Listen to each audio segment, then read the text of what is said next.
What's up? We're here. We're not as late as usual. We didn't have as much tech issues. So that was a fun week of football. Welcome to the show. We have our background from Matty Big Chest, so I always appreciate him for that. And then we have me, Ryan, Conan, and we may have a special surprise halfway through the show. We'll see. But yeah, you can follow all of us on Twitter at our Twitter handles. But yeah, what did you guys think of week 3? It's definitely a lot of fun. I feel like there's a lot of letdowns from some big names. So I feel like that kind of put a damper on the fantasy week. If you had some of those guys, I'm looking at you, Justin Jefferson. But yeah, but overall, fun week of football again. Can't complain. Except for the last game. Luckily, I avoided that one. We can complain about that one. I mean, yes, I could complain too. I'm 0-3 in my home league, and I am racing towards a Buffalo Wild Wings hot wing challenge. Oh, no. That's what I get for drafting Breece Hall so early. Yeah, that sucks. Yeah, I mean, we'll get to him. I think he's, looking a little bit better, hopefully. Hopefully a little bit better avoids me from eating some hot wings. How hot are the hot wings? I don't know if I have to sign a waiver or not. Oh, no. It's a food challenge for a reason, so I can imagine they're hot. Jeez. That's less than ideal. It's less than sound ideal. Fun at all. No. Does anyone know anything about fantasy football anymore? I mean, yes, but it does feel like it's crazier than it once was. Cooper Kupp is really good. Yeah. Happy Tuesday. That's about all we know. I appreciate that. I traded for Kelsey. Judy in a second for Kelsey. I would do that. I'll take Kelsey. Other tight ends are Ertz and Irv, which is fine. Yeah, but you want a more weekly upside with Kelsey. I would want that. What do you think Eckler is worth in terms of picks? Man, Eckler has really been a disappointment. He hasn't given us anything like what we wanted. Yeah, he's kind of saved himself with late game receptions, kind of really booning his fantasy score up. But I think the kind of deal that they mentioned at the end is kind of what I'd look for if you're trying to get off of him. Yeah, maybe even try to do a third to start with Eckler, and then, if you got to do it. It's so hard, though, to, deal him for that. Yeah. I couldn't do it. He's been a disappointment, though. But we'll get into that as we go on here. Mm-hmm. Yeah. What can Antonio Gibson and Ayuk get in terms of running backs? I mean, that depends. More specific the question, the better. Probably a tier up from Antonio Gibson. I don't know what that would be right now. Antonio Gibson's losing his job as we speak. I know. It's 1 week away. 1 week away from losing his job. You're probably at best getting a middle RB2 that's a little bit more, stable in terms of having his job the rest of the year. Yeah. But I don't know what more you're going to get for those two. So yeah, if you're here, make sure to like the video, leave a comment in the chat or after if you're not watching it live. And then, hit the notifications bell and subscribe to the channel as well. We've gotten a lot of new subscriptions over the last couple of weeks, so I appreciate everyone who supported the channel like that. And then, you also have the super chats and the other monetization stuff. And then you can sign up for my Patreon. The link is in the show description, but I can post it again here. There's the link. So yeah, if you want to sign up for that, I'd really appreciate it. It goes a long way to support me, and there's a lot of good stuff you can get on there, rankings, Discord, all that. How worried am I about Skyy Moore? Very. Very. Ace planner question. How much of the game did he play? Nothing, right? I mean, he didn't record any stats. I have the numbers. He wrote them played down. less than Justin Watson. He Yeah, played like boy. 2 or It was 3 less. less snaps. Yeah, it's really bad. Yeah, I mean, in terms of this year, I don't. So, yeah, he played 13%. Didn't he put the other punt on the one that he was back to receive? Didn't that other punt go on the one? Yeah, it's really bad. I don't know. I'm pretty concerned about him. I mean, this isn't good. Like, I get it. Like, rookie wide receivers take a little bit of time. But this is not what I mean. Like, if you're a second-round pick, you should at least get on the field in some sort of role. But he doesn't even have a role. He's just a rotational backup. So that's no good. I don't know. I'm very concerned about Skyy Moore. Maybe he's just not it. Yeah, I mean, it's tough because you see all the other rookie wide receivers, this year recently really looking good right off the bat. And so it's hard to, I mean, most of them are looking really good. And so it's tough to look at this and be encouraged really in any degree when he's not even beating out Justin Watson, like we said. He's obviously still behind, Mecole Hardman and obviously the top 2 there, Juju and MVS. And so it's tough that, we're a couple weeks into the season and he's still the wide receiver 5 on that team. We'd hope that he was the wide receiver, 3 by now. We weren't expecting an every snap role at all, by now. But like almost every other rookie's at least flashed at something. Yeah, he showed nothing. Nothing really at all, other than fumbling a punt, right? That's the only thing he managed to do. Yeah. Kind of tragic. Yeah, it's not good. Like I said, not good. But yeah, we'll talk about it more later. Hey, what's up, Chris? Brian Robinson is coming, week 5. I think he's actually going to play week 5. Seems healthy to me. I mean, yeah, you saw him, in the pregame, I think, just looking pretty good to me. Obviously, he's just running around catching some passes, but yeah, maybe I can move Gibson for Jamal Williams. Maybe honestly, doesn't. I've heard of worse ideas, but in redraft, I don't think I hate it. Honestly, I still wouldn't do that. I don't think Swift is going to miss that much time. I mean, we'll talk about that. Yeah, but still, he's going to get vultured on the goal line every other time. So that's true. Yeah, it's just like as a point. Just kind of general point. If you drafted running backs early in dynasty leagues, it's really not paying off for you. Like, it looks like the move was just to avoid all of the early running backs. I mean, I've moved running backs just generally down my board in my dynasty rankings. I just think that you're better off starting with receivers. Yeah. But it's also, okay, so the other thing is, other than quarterbacks, because quarterbacks make up a lot of the top guys in Superflex. For me, it's really kind of like you have Jamar Chase, Justin Jefferson, and Jonathan Taylor still as the top 3. And then I have A.J. Brown and Jalen Waddle.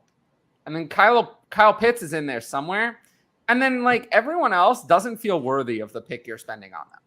Like, some of the guys I have after that are like T. Higgins, DeAndre Swift, Breece Hall, CeeDee Lamb. They just don't feel like they're worth it. Like, it doesn't... Like, how much better? Like, you really think you're getting that much more?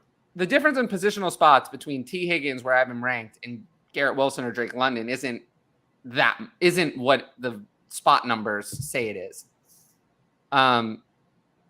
So yeah, it's pretty much telling me that I don't want those early mid first to early second. Or really any of the second round. No, you want mid first in the super flex. Well, in super flex you do, but 1 QB, you're out. Yeah, it's tough. But I've also just moved running backs down in general. Like spending an early first on or any, getting an early running back just doesn't really make a lot of sense to me. Like who's really been good at running back? I mean, Taylor's been pretty good. I mean, yeah. Sorta. But like DeAndre Swift has looked good, but fantasy-wise has probably to some degree been a disappointment, and now he's hurt. Breece Hall hasn't gotten off to the start we wanted. Javonte Williams, he's getting there. Javonte Williams, not good. Coaching malpractice. It's bad. Yeah. It's really bad. Najee Harris is 2 years older than Javonte Williams and looks terrible. Honestly, terrible. Christian McCaffrey is getting volume, but not doing what we want. Saquon Barkley had one good week and one bad one. Let's see what happens tonight. And then Joe Mixon, not good. Dalvin Cook, not good and now hurt. Austin Eckler, not good and 27 already.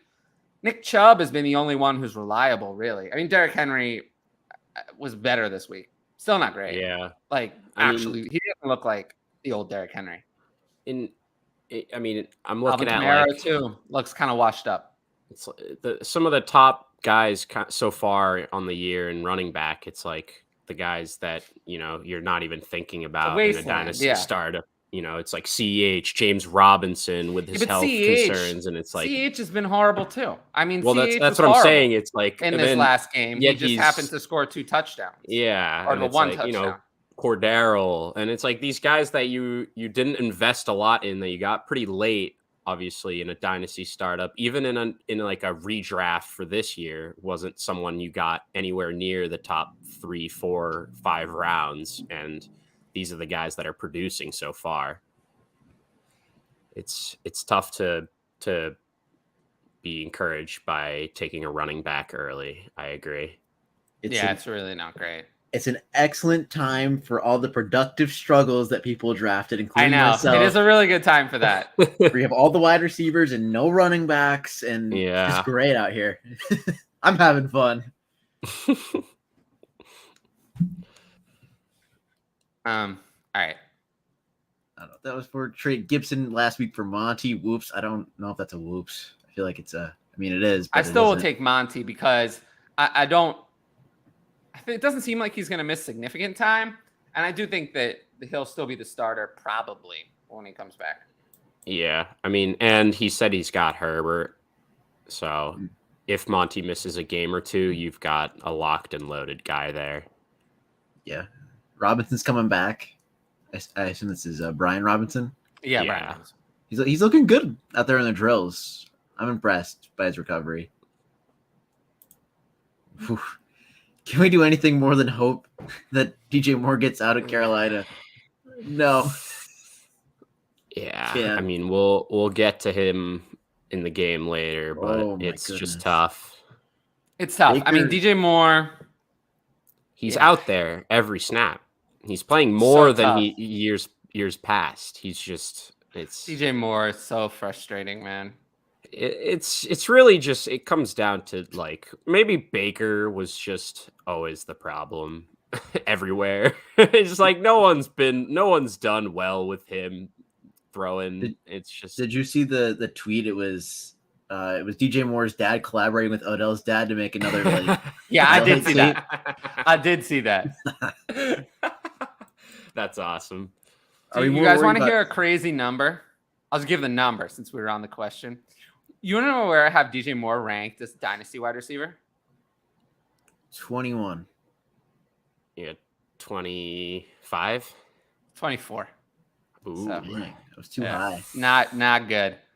And how much has he slipped since we went into the year? I think he went off into the season at 11. Yeah. So that goes to show, kind of. I think it's just the kind of thing where it's finally been enough time. It's finally been enough time where it doesn't matter anymore. Like the potential or the promise. It is what it is.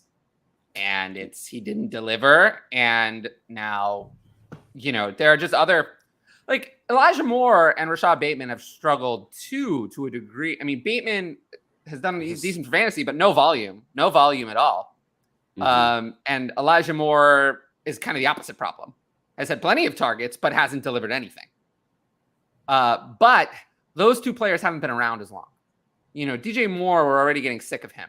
Whereas Elijah Moore and Rashad Bateman are only in year 2. So I'd rather take those guys because they have more of an opportunity to rebound in value. Whereas DJ Moore, I feel like kind of is past that point. I mean, he's not even old, but it does feel like he's kind of past that point. Like, is Juju Smith-Schuster ever really going to regain his value? Probably not, even if he does really well. No, not to where his peak was. Not to where it was. Yeah, So I don't think he's gonna get back. He was a first. Yeah, he was a first round pick. I would still love to startup. get DJ Moore for like a second though, if you could. Goodness. Yeah, I would- that's the I would thing. hope.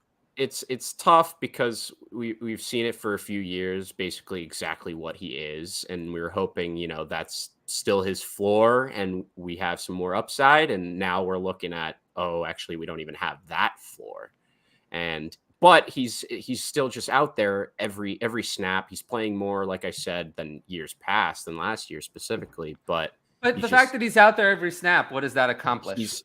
Yeah, exactly. He's not being targeted like on as much of a percent of his routes as usual. So Baker Mayfield completed 12 of 25 passes in this game. He managed a measly 170 yards, of which 67 of them came on one play, which, if I remember correctly, was a screen pass. To LaVisca. Yeah. It was a screen pass. He didn't deliver the ball down the field at all. No. At all. Baker Mayfield is atrocious. Atrocious. Terrible. He is terrible. He has been the problem. He is the problem. And for me, I think that Baker Mayfield is done. I mean, he's done. I think this is it. I think this is Baker Mayfield's last starting year. I don't think he gets another job. I think he's that bad. I think it's that bad. He's just so bad. After looking at this, why would any team go back to him? He just looks absolutely horrible. Yeah, I want to know what the Panthers' plan was. They had Ben McAdoo as an offensive they have no plan. plan. Matt Rule head coach. They don't have a plan. That's what it is. They definitely don't. They haven't had a plan. What plan? With Baker Mayfield, they don't know anything about that. What is their goal? To lose every game? Well, actually, they're very close to doing that. But did they win this week? They managed to win this game, which is embarrassing. Embarrassing because Jameis Winston he had 353 yards and did almost nothing with them somehow. Although also to be fair, I believe every receiver on the Saints got hurt. Thomas, Landry, other than Olave, and Smith all went out of the game with injuries at times. Yeah. It's tough. Not good. Not good. For me, I would have Baker kind of last of that quarterback grouping. I think he's actually the least likely of like Jimmy Garoppolo, Goff, Wentz, Mills, Daniel Jones to keep their job. Really, though, of that group, Jimmy Garoppolo looked really bad, but I still think that Jimmy Garoppolo and Goff are the ones that are most likely to retain jobs. Yeah. Recovering really truther. My peoples, how about them birds? So good. We'll talk about it later. Yeah. Them birds. That's all I'm gonna say. Yeah. We'll talk about it later. I'm feeling Super Bowl. Birds cannot be stopped. Javonte Smith to the moon. Oh, yeah. Easily. Do we think Cam Akers gets a gradual bump of production week after week? That goal line fumble tells me a lot. That goal line fumble was not good, but I will say I went against the odds and ranked Cam Akers ahead of Darrell Henderson this week. That was the right choice. Gave me a lot of shit for it. Obviously, there's a reason I don't listen to any. If you haven't noticed, I don't listen to anybody. I listen to other content, but I don't. I'm well past the point that I actually listen to anyone's opinion.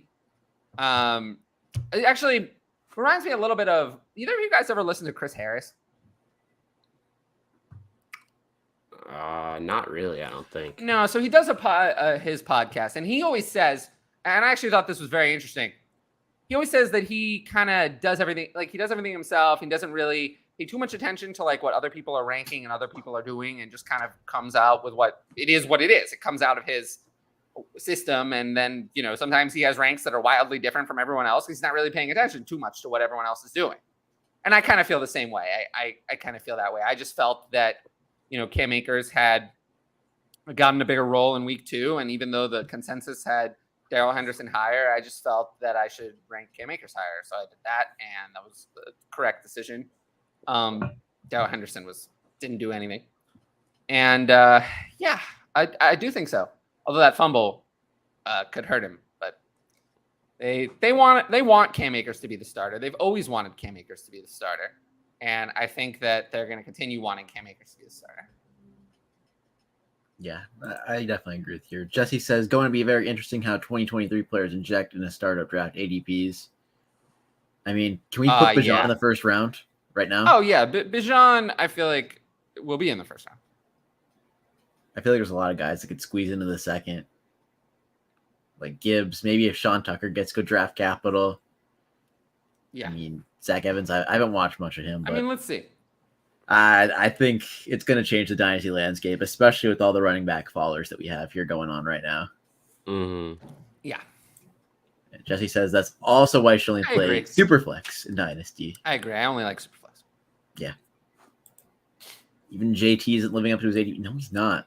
Yeah, not really. But it is what it is. There's something you can do. Covering really true. There are two questions. Has Trevor Lawrence crossed the 223 first plus team tier in 12 team Superflex? And would you rather Dak or Trevor Lawrence? I would say yes. And would I rather have Dak or Trevor Lawrence? I mean, Trevor Lawrence didn't really look great in week 1. He's looked week 2 was pretty good. This week was really good. I don't know. Trevor Lawrence to me is in the same tier as Dak. I have Dak ranked higher.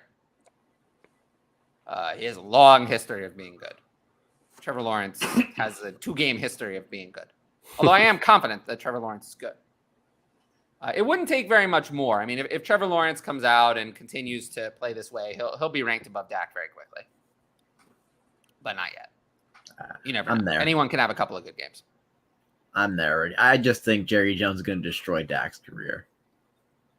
As sad as that is. Dak is so good, though. Dak is so good, but Jerry Jones is so bad. I know. Yeah. I know. It is a fear for me. I'm a little bit worried this year too that he's gonna like come back, rush back a little bit, and like just be horribly just inefficient and not good, a la Russ last year, kind of. Just the whole hand thing kind of scares me, but yeah. I mean, for me though, of my first 16 players in Superflex Tight End Premium, 10 of them are quarterbacks. Like, I don't have a lot of other players in there. I mean, as it should be. I mean, yeah, quarterback will give you the longest stability. Outside of maybe Justin Jefferson at this point, but yeah, that's grasping at straws. That's not arguing anything really. But Eric says, as much as I love Nick, Chubb is 1 TD away from Kareem Hunt having 15 and Chubb having 11 instead of Hunt 9 and Chubb 17. Yeah, that's true, but that's not what happened. Yeah. Isn't there a snap share close to even? I believe it's in that area. It's 56, like 44, I believe. Yeah, I'm not wrong. There was a little bit of overlap. I think they ran some 21 in this game. Yeah, I mean, as a Kareem it was Hunt, 62 to 44, so a tiny bit of 21, but not much. For anyone who doesn't know, by the way, 21 is 2 running backs and 1 tight end. When you hear numbers like that, it's the number of running backs first and the number of tight ends second. So 11, which is what most people play, is 1 running back, 1 tight end, and then you do 5 minus that number for the number of receivers. Yeah, we'll talk about that 1 tight end. I was just about to say that the Hunt, as a Hunt manager, you had to have been screaming, watching those 3 straight goal line carries where he just couldn't get it in. But I mean, Chubb ultimately came in and did. You don't want to know what I was just thinking, but let's move on. I don't know, but let's move on. Darren says Breece and Javonte were his RBs this week, and he won. I mean, just enough to get it done. I mean, Breece had 10 targets at half, or was it 11? It was one of the two. It was a lot. It was definitely a lot, and of course, Javonte. We need to free Javonte. I know we freed Aaron Jones a couple years back. Javonte needs to be freed. He needs to be freed. He played 44% of the snaps last night, if I'm not wrong. So bad. That is bad. I mean, they even threw out Mike Boone for some 3rd downs. I know. But anyway, that's what killed me. I think it's very clear that Breece Hall is going to be the guy very soon. Very soon. I just don't know when. quicker than But Javonte might in add. Dynasty, Breece Hall is my running back 3 right now. And if DeAndre Swift is going to miss a lot of time, he's going to be my running back 2, just because everyone else has been so bad.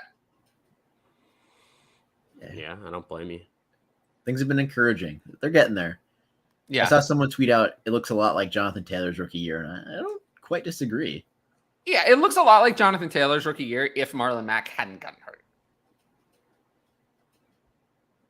That's fair. And Michael Carter, I think, is better than, well, honestly, they're different. Michael Carter is probably more well-rounded than Marlon Mack. It's better in the receiving game. Mm-hmm. Would you offer a 23-second for Monty in a 10-team super flex? I mean, I don't know how much time Monty's going to miss. Probably not.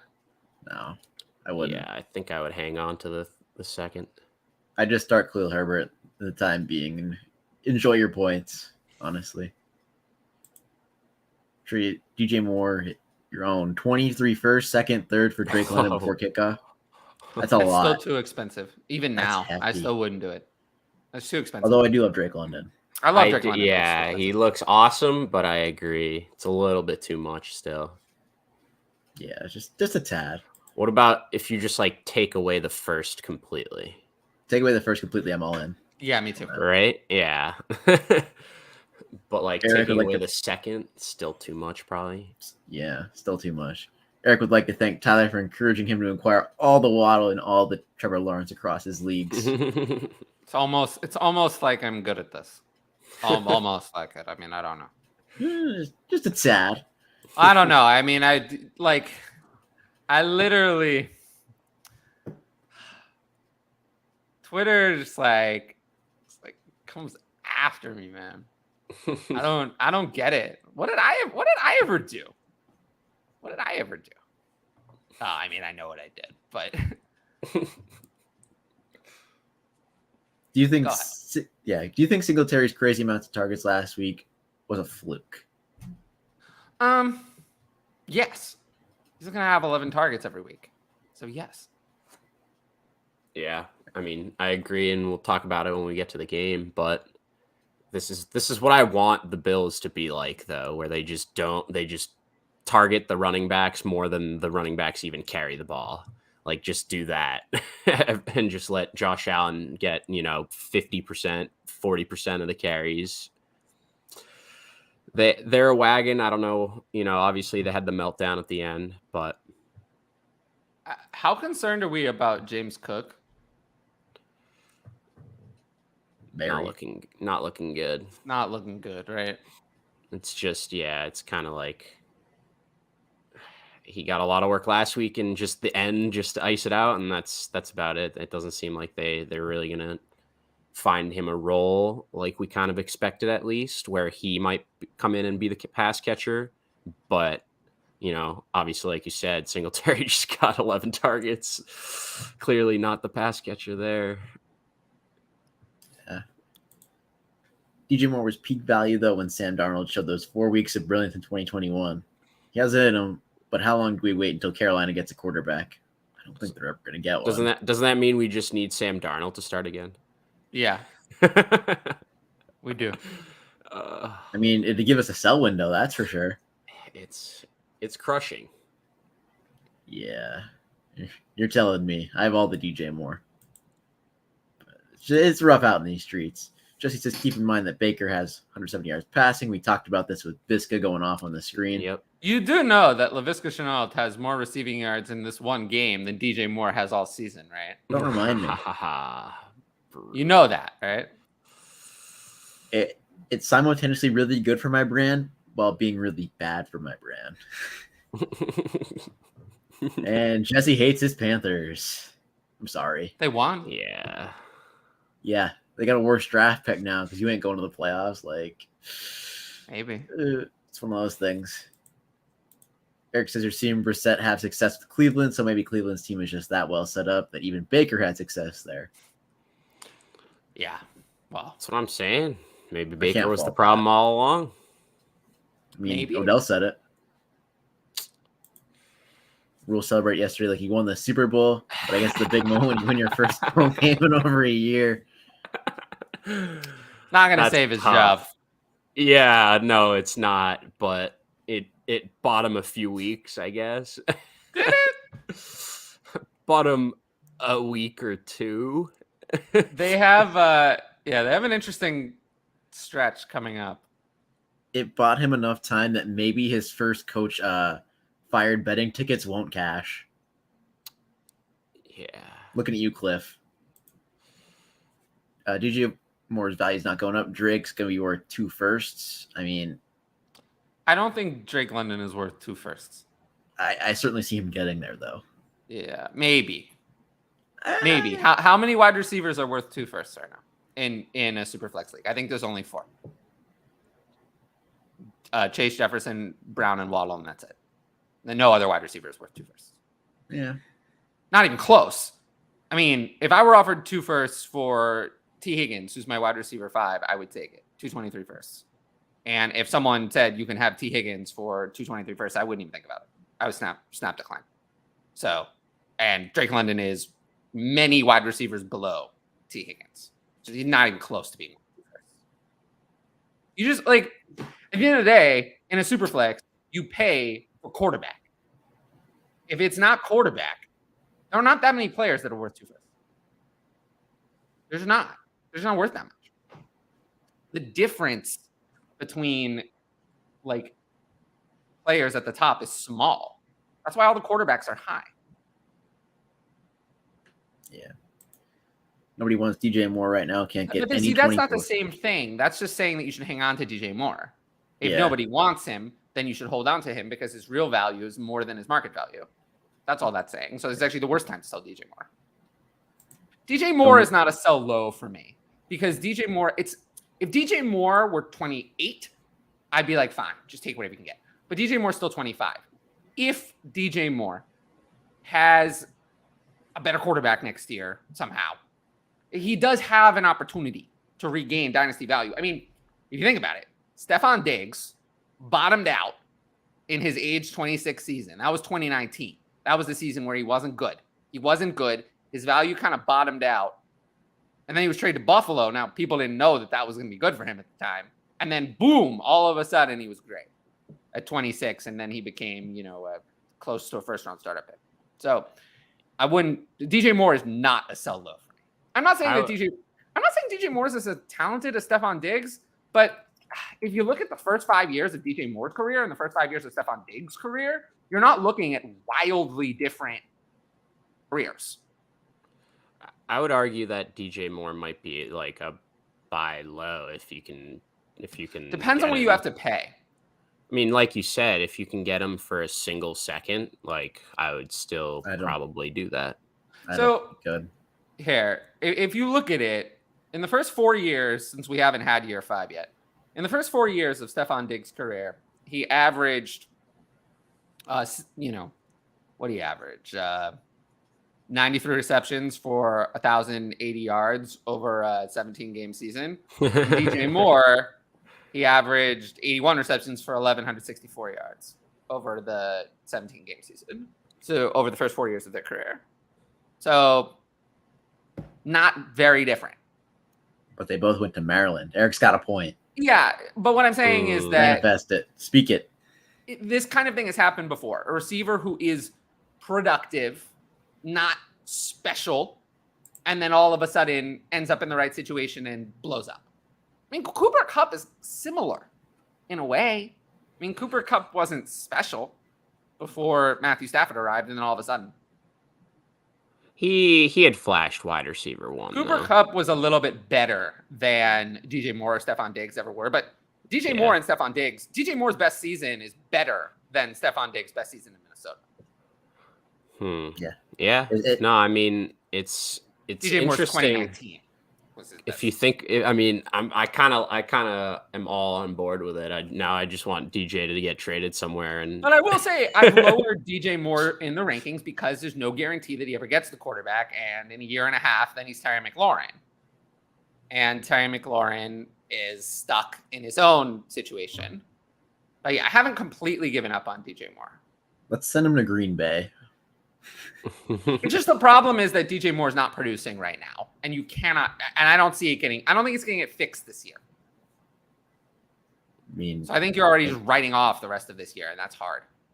unless Sam Darnold comes back. I don't think that's going to fix it because that wasn't good when Darnold came back in at some point, and it still wasn't good. Oh no. Little glimpse of hope. Grimley said it's only week 3. Yeah, we know. I don't know but what that's in reference to though. I don't know what it's for, but we have to give our reactions. I mean, people could be 0-3 right now, and your season could be close to over. Yeah. So, Kupp should be 2 first if you're selling. I mean, No, I'm not really. I mean, Kupp was a sell for me. And, he hasn't. This week was a down week for sure. He had that rushing touchdown that saved his day. Mm-hmm. yeah. But he hasn't been. He's been really good, but he hasn't had the. I don't know. I guess we just expect so much out of Cooper Kupp. Yeah. Who'd have thought Darnold was better for DJ Moore than Baker? Nobody. Nobody. Well, actually, that's not true. There's a couple people. There were a couple people. DevCon says, "What's up, guys?" Really Trooper said, "Sorry, I should have specified. On contenders, I'm looking to spend the first for difference makers outside Diggs, Hill, Amon-Ra, Waddle tier players." Is Hill worth 2 firsts? No. Or is this just 1 first? No, Hill's not worth 2 firsts either. Yeah. Can the Dallas defense hold Saquon at 12.34 points PPR tonight? Am I holding my breath for 3-0 or not a chance? I bet on Saquon over, but it's possible. You never know. This is football. We've seen wilder things happen. Yeah. DJ Moore's in that Javonte Smith tier, not getting a first, but not accepting seconds kind of range. I mean, if I could turn Devonta Smith into DJ Moore, I would do it without even thinking about it. DJ Moore's a better player. yeah. That's tough. Because I mean, it really isn't. Devonta Smith, this is a great opportunity to get out from under Devonta Smith. Because I think you're gonna have more of week 1 than you are this week. I think we'll have a lot of week 2. In the middle. I don't know if it's in the middle or leaning lower. AJ Brown is the one though, and we know it. I mean, yeah, but it looks like Hurst can support 2 passing options from what we've seen at least so far this season. Maybe. I like Jalen Hurts, but yeah. I mean, if he throws 3 touchdowns a week, he can support 3 options. that's true. Like he kind of did this week. I know obviously Goddard didn't have a huge week, but he still caught a touchdown and had a serviceable double-digit total. So, I mean, they just look great. Yeah, Eagles are rolling. Kadarius Toney is ruining DevCon's life. Like we're just like, yeah, we're past this. We're past this. Those Which is best ball sad. teams where I put them on in the 9th round, they're already chalked to me. They're done. Yeah, a lot of Trey Lances and just guys that you're already like, well, that Yeah, well, best ball roster is Kadarius looking- Toney's he wasn't playing even when he was healthy. Coaching staff just does not like him. And I don't know why. I'm not going to speculate, but that's 2 coaching staffs. We said last week or 2 weeks ago that Tyler said. Yeah. Well, didn't like him. So And why not just trade him then? It's a good question. very good Right? question. If you've like, okay, fine, like you waited to see if the new coaching staff liked him, and it's like, okay, clearly not. What's stopping you from I just mean, he demanded a trade. that's what I'm saying. So it's kind of I don't understand really. It's a little bit confusing. Like I don't know. I'm out. Yeah. I think we're all along out, but I think it's the Giants GM just standing his ground. I mean, like, if you request a trade, you can't get one. Not in these parts, but Yeah, Eric says he this thinks isn't he the definitely- NBA. no, they're having problems about that. But Eric says he thinks you could definitely get a 23 first for Devontae Smith these days. I'm gonna try. I would Personally. try, but I don't think you actually can. I don't think you could either, but you never know. Never know. Maybe someone's out there with a a late 23 first projected right now with Jalen Hurts and is looking for a stack. Yeah, well, That's pretty specific scenario. It's a very specific niche market, but I mean, in the the odds one league out of your 40 that the might one be league out of your possible. 14. But I assume like if you have Jalen Hurts, you're probably at least projecting to have a late 23 first now. The draft capital you spent on him, how he's been playing, like it's not as niche as it seems, but it is. Trogdor, hello, late to the show in 12-team Superflex. What kind of draft capital would you want for Hollywood? 23 first and second. I mean, I don't think you can get that. I don't think you get that, but that's what I'd want. I'd try. Yeah. Yeah, You guys want to hear something really sad though that you just reminded me is I have an 0-3 team with Jalen Hurts, Justin Jefferson, and AJ Brown and Kyle Pitts. Congrats on Bijan. The little early congratulations. We're gonna go through this really quick. Trogdor is also in a 12-team Superflex. Start to 1.5 premium. Would you trade Goddard for Olave? Not in start 2 tight ends. No, I'd rather start 2 tight end and a premium. Start 2 tight ends is a whole other game.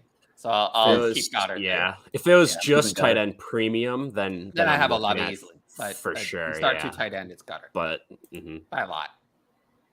Let's just see a Tua Hurts Super Bowl. Nick Saban somewhere would be smiling. I think there's a realistic chance. They're both 3-0, so it's a chance, but you never know.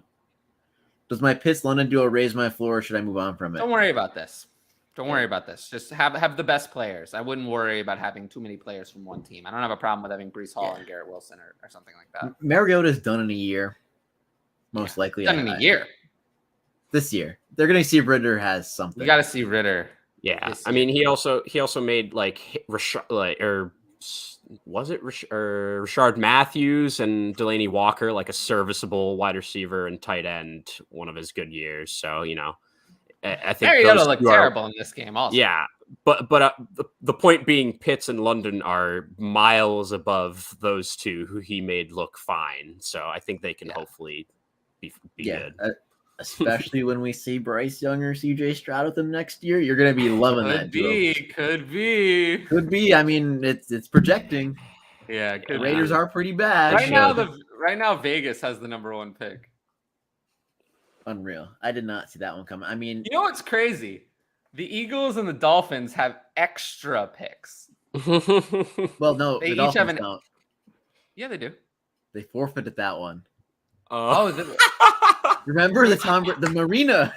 No, but they forfeited they forfeited their own pick. They still have San Francisco's, which is 8th right now. Yes. Oh yeah, I forgot Miami forfeited. You forgot about the whole Tom Brady thing. Oh yeah, I forgot about that. Yeah, they don't have that pick anymore. They still do have a pick. The Marina. How much mileage did I get this offseason out of the Marina? The very famous quarterback is visiting the Marina, coincidentally, when Stephen Ross just happened to be arriving at the same Marina. I feel like I talked about the Marina this offseason more than anything else. I mean, yeah, you got your payoff. But aren't the Dolphins glad they didn't do it now? Brady looks like an old man. I mean, Brady looks like an old man. He looks like he's 45. I mean, I hope he looks like he's 45 without Mike Evans and Chris Godwin and, He looked old. He's looked old every week, though. Yeah. I think he's hoping for a Gronk return. This is really it. I think Brady's going to retire. I think this is it. I mean, yeah, there's other things in Brady's life that have been publicized that, yeah, he should probably step away. But people are fickle that they'll see blow-up games from Smith. I mean, they will if Jalen Hurts keeps playing like this. Yeah. But AJ Brown is the one. And then right now, managers want a wide receiver 2 plus a 23 first or more for those difference maker wide receivers. I'm winning leagues with Lamar, Andrews, Amon-Ra, and Hunt Pollard's RBs. Love it. 0 RB dreamland. Yep. It is a 0 RB dreamland out in these spots. In Dynasty and Shield Patreon group me, we were talking about buying the young rookie wide receivers to have room to blow up. Drake, Garrett Wilson, Olave, Burks on the low end. I mean, it's too late for that. I think it's Drake and Wilson. I think it's too late for Olave too. After this past If week, you look at the advanced Probably, measures, yeah. I think Burks is the one you want. Burks is the the one only- you can still buy.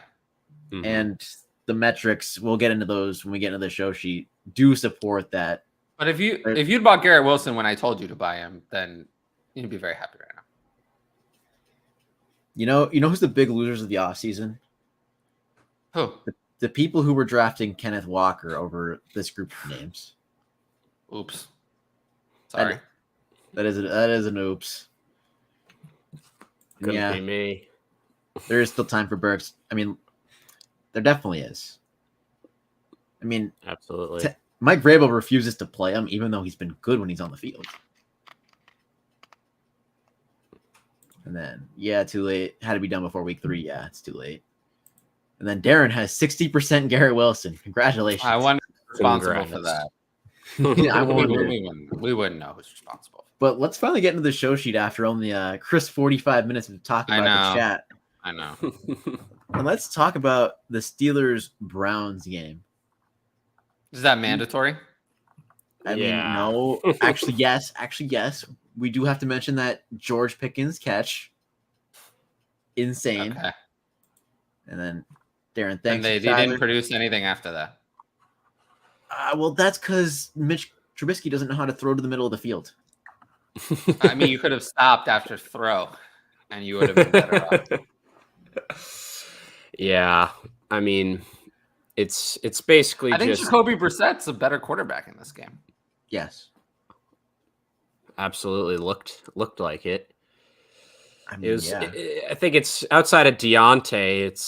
It's really. I mean, even Najee, you're kind of concerned about at this point. So I don't really know who else you're starting with confidence each week going forward. Deontay's still getting the targets. You can still start Deontay. Yeah. No, that's what I'm saying. That's Yeah. it, though. I mean, we were thinking, Deontay, Claypool, Pickens, maybe Najee for sure, like Freiermuth, like it's all these guys, and as I expected, at least, it's like no, that's just way too many mouths to feed for Mitch Trubisky. It's like there's gonna be one, maybe a second like guy, and so far it's been Deontay, and then basically like Freiermuth is He didn't as get the a target. secondary. Yeah, he didn't get a target But- until late either. That was Yeah, and I then feel like Todd, you're 2 or forced. 3. I feel like you're forced into starting Najee Harris, though. Yeah, Like, no, what- I bad, agree. though. In most But it- formats, you have to start 2 running backs, and in what roster in Dynasty are you going to have 2 running backs better than Najee Harris? It's not likely. And then flexes Mhm. on top of that. Yeah, Not many.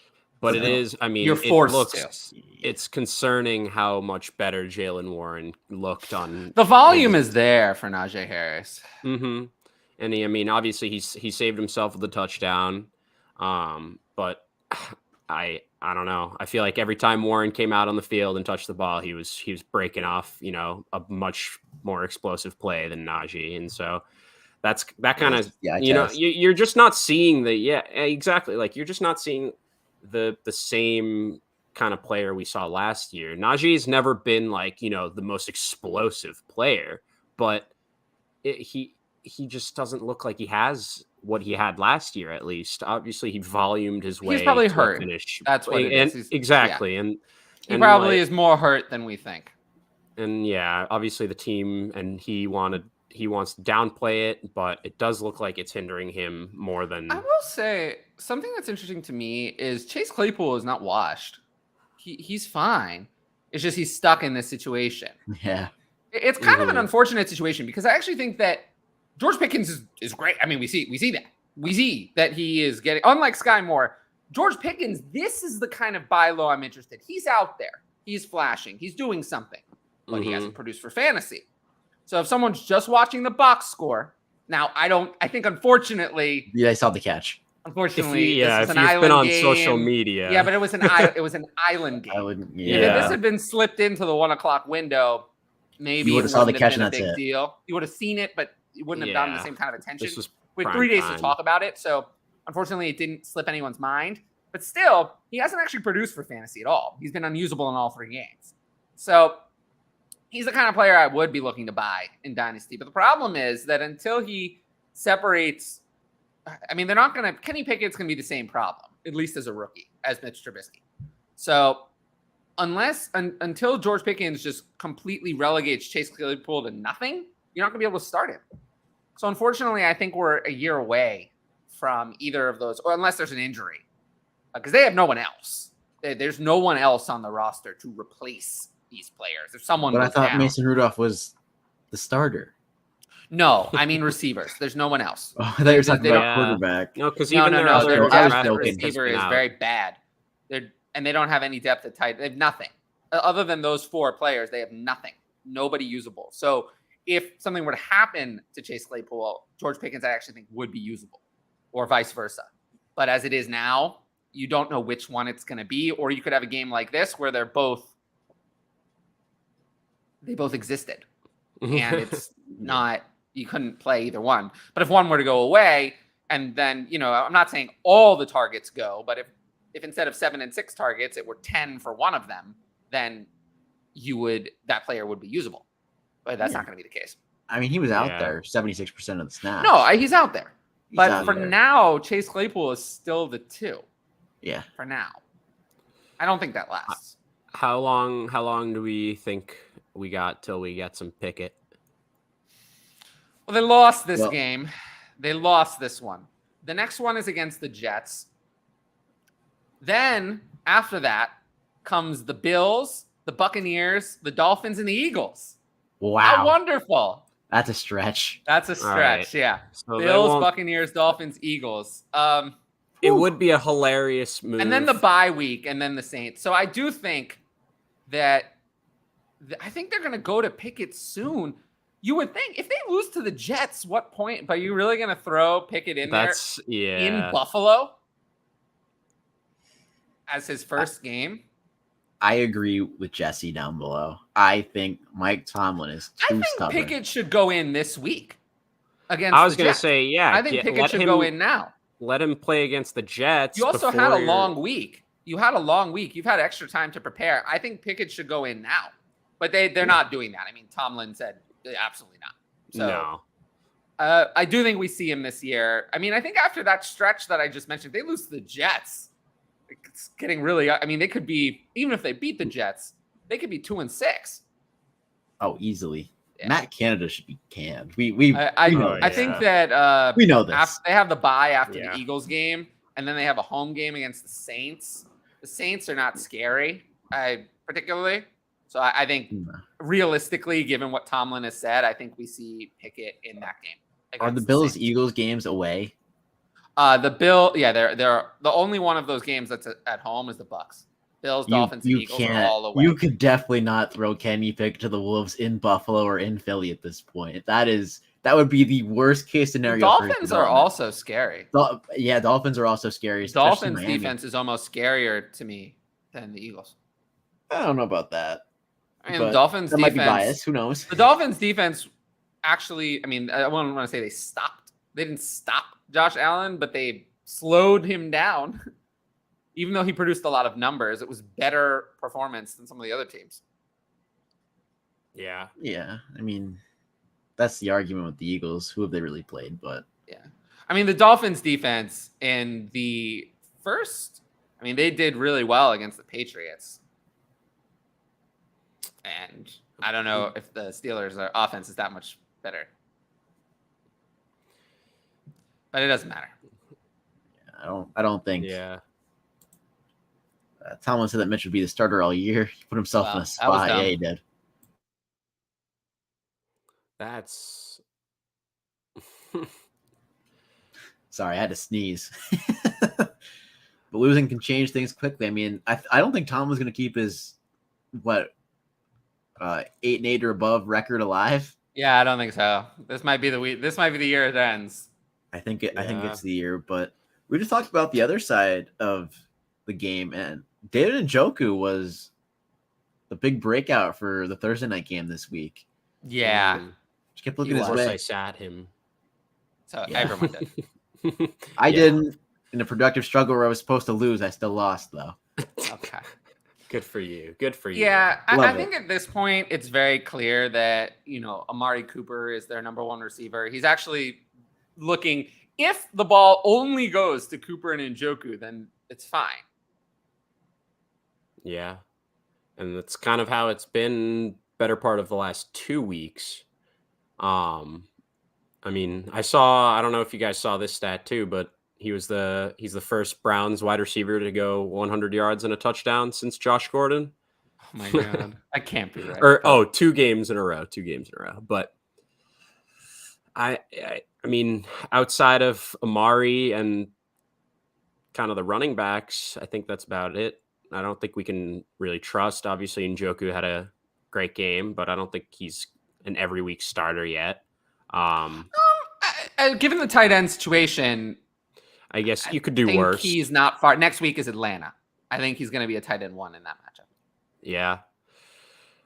But, I mean, Nick Chubb, obviously very good at running the ball. Yeah. Hope that Kareem doesn't vulture any more touchdowns. I'm fine starting Kareem Hunt next week. Yeah. In a softer matchup, Kareem can basically be an RB2, but otherwise he's kind of a flex play. But yeah, I mean, it's kind of what we thought this offense would be. It's just like the running backs are, I mean, I want to see David good. Bell get involved. I mean, he was getting out there. I know, but I want to see him get more involved. It'll come. It's not all rookies are, we know this. They're not going to get out there right away and I know. We've been spoiled though. He's been middle of the road in terms of rookies. Better than Skyy. I mean, I still have Skyy Moore ranked in Dynasty well above David Bell, but David Bell is he's getting out there at least, so I haven't dropped him or anything. He just kind of stayed where he is. Yeah. But yeah, I think given his ADP is way too low. Like David Bell is someone I'm interested in. Deshaun Watson is coming back, and it's something we have to recognize that Deshaun Watson is coming back, and that's going to change things. The offense will be better with Deshaun Watson than it is with Jacoby Brissett. Jacoby Brissett is bad. So, I mean, he's a game manager. He's better than Baker Mayfield. Yeah, I mean, flat out. He's looked the most competent of like this just utter game manager. Jacoby Brissett in Dynasty, because I do think that there's a universe in which Jacoby Brissett gets another one of these jobs. I mean, Geno Smith is starting games. You could do worse. Good. Don't trash on Geno Smith. I know, but I'm just saying you could do worse than Jacoby Brissett. I agree. I mean, you could definitely do worse. He's shown in a starting role that he's competent enough. I think he could get. He's not an utter disaster like I think some you other get a guys. situation like what Mariota is in now. Mm-hmm. I mean, yeah, he keeps winning games. It's gonna be hard for someone not to give him a job because yeah, coaches try to stay alive. But I just want to mention that Amari trade for Cleveland was such a steal. Looking at it now, they got him for nothing. Yeah, nothing at all. Yeah. All right, FF Lefty says Target Hog Zay Jones. What a world. How about Target Hog Mac Hollins? What a world. Yeah, let's try to focus. Yeah, I think we can move on to the Bengals Jets game. Yeah. Yeah, so I mean, Joe Burrow, this was the perfect bounce back spot for him. He ranked 4th in estimated points added per play. Oh, he delivered. He was good. It was just a spot to get right. Yeah, he played well. I mean, we were hoping for a bigger game from Mixon. I think that's more the concern. Oh yeah, no, Mixon not good. Not good. He only played 2/3 of the snaps. Samaje Perine continues to get involved, vultured a receiving touchdown, and look better on the ground. Again, it's just like Joe Mixon is another one of these running backs. He's just not cutting it. It's so weird with him though. Yeah, I mean, it definitely. I think it has to do with some of what we kind of talked about last week as well, where this line was supposed to be just worlds better going into this year, and it's just proven to be not. That's just not true. I used to say that in PPR, the line for where I would start a receiver of a running back was wide receiver 15 versus running back 15 straight across, but that seems crazy now. I feel like I would start a wide receiver over at almost any rank. Yeah. The running backs are just so poor. Outside of like the ones you really feel confident in. But there aren't any of those anymore. There aren't any of those. It's a handful rather than. There are none of them. None of them. I mean, this week, I had Jonathan Taylor at running back 1. It didn't go so well. Christian McCaffrey was at 2. Not great. Saquon Barkley at 3 hasn't played yet. Dalvin Cook at 4, Austin Eckler at 5, Joe Mixon at 6, DeAndre Swift at 7. Were you happy with any of those? That's where I had them ranked this week. Any of them? No. And then we had Derrick Henry at 8, was just okay. Leonard Fournette at 9, I think was actually pretty good. Alvin Kamara? No. Aaron Jones was next? No. Najee Harris after that? Not great. Nick Chubb actually delivered. Javonte? No. David Montgomery went out injured. Antonio Gibson came after that. Saved his day with a late touchdown. Clyde Edwards-Helaire looked like shit, but 7 carries for 0 yards. The only running back, we finally have to get to running back 18. We got someone who actually really delivered on their price in Cordero Patterson. That's how far down you have to go to have a running back who actually delivered. Him and Nick Chubb, and that's it. Nobody else.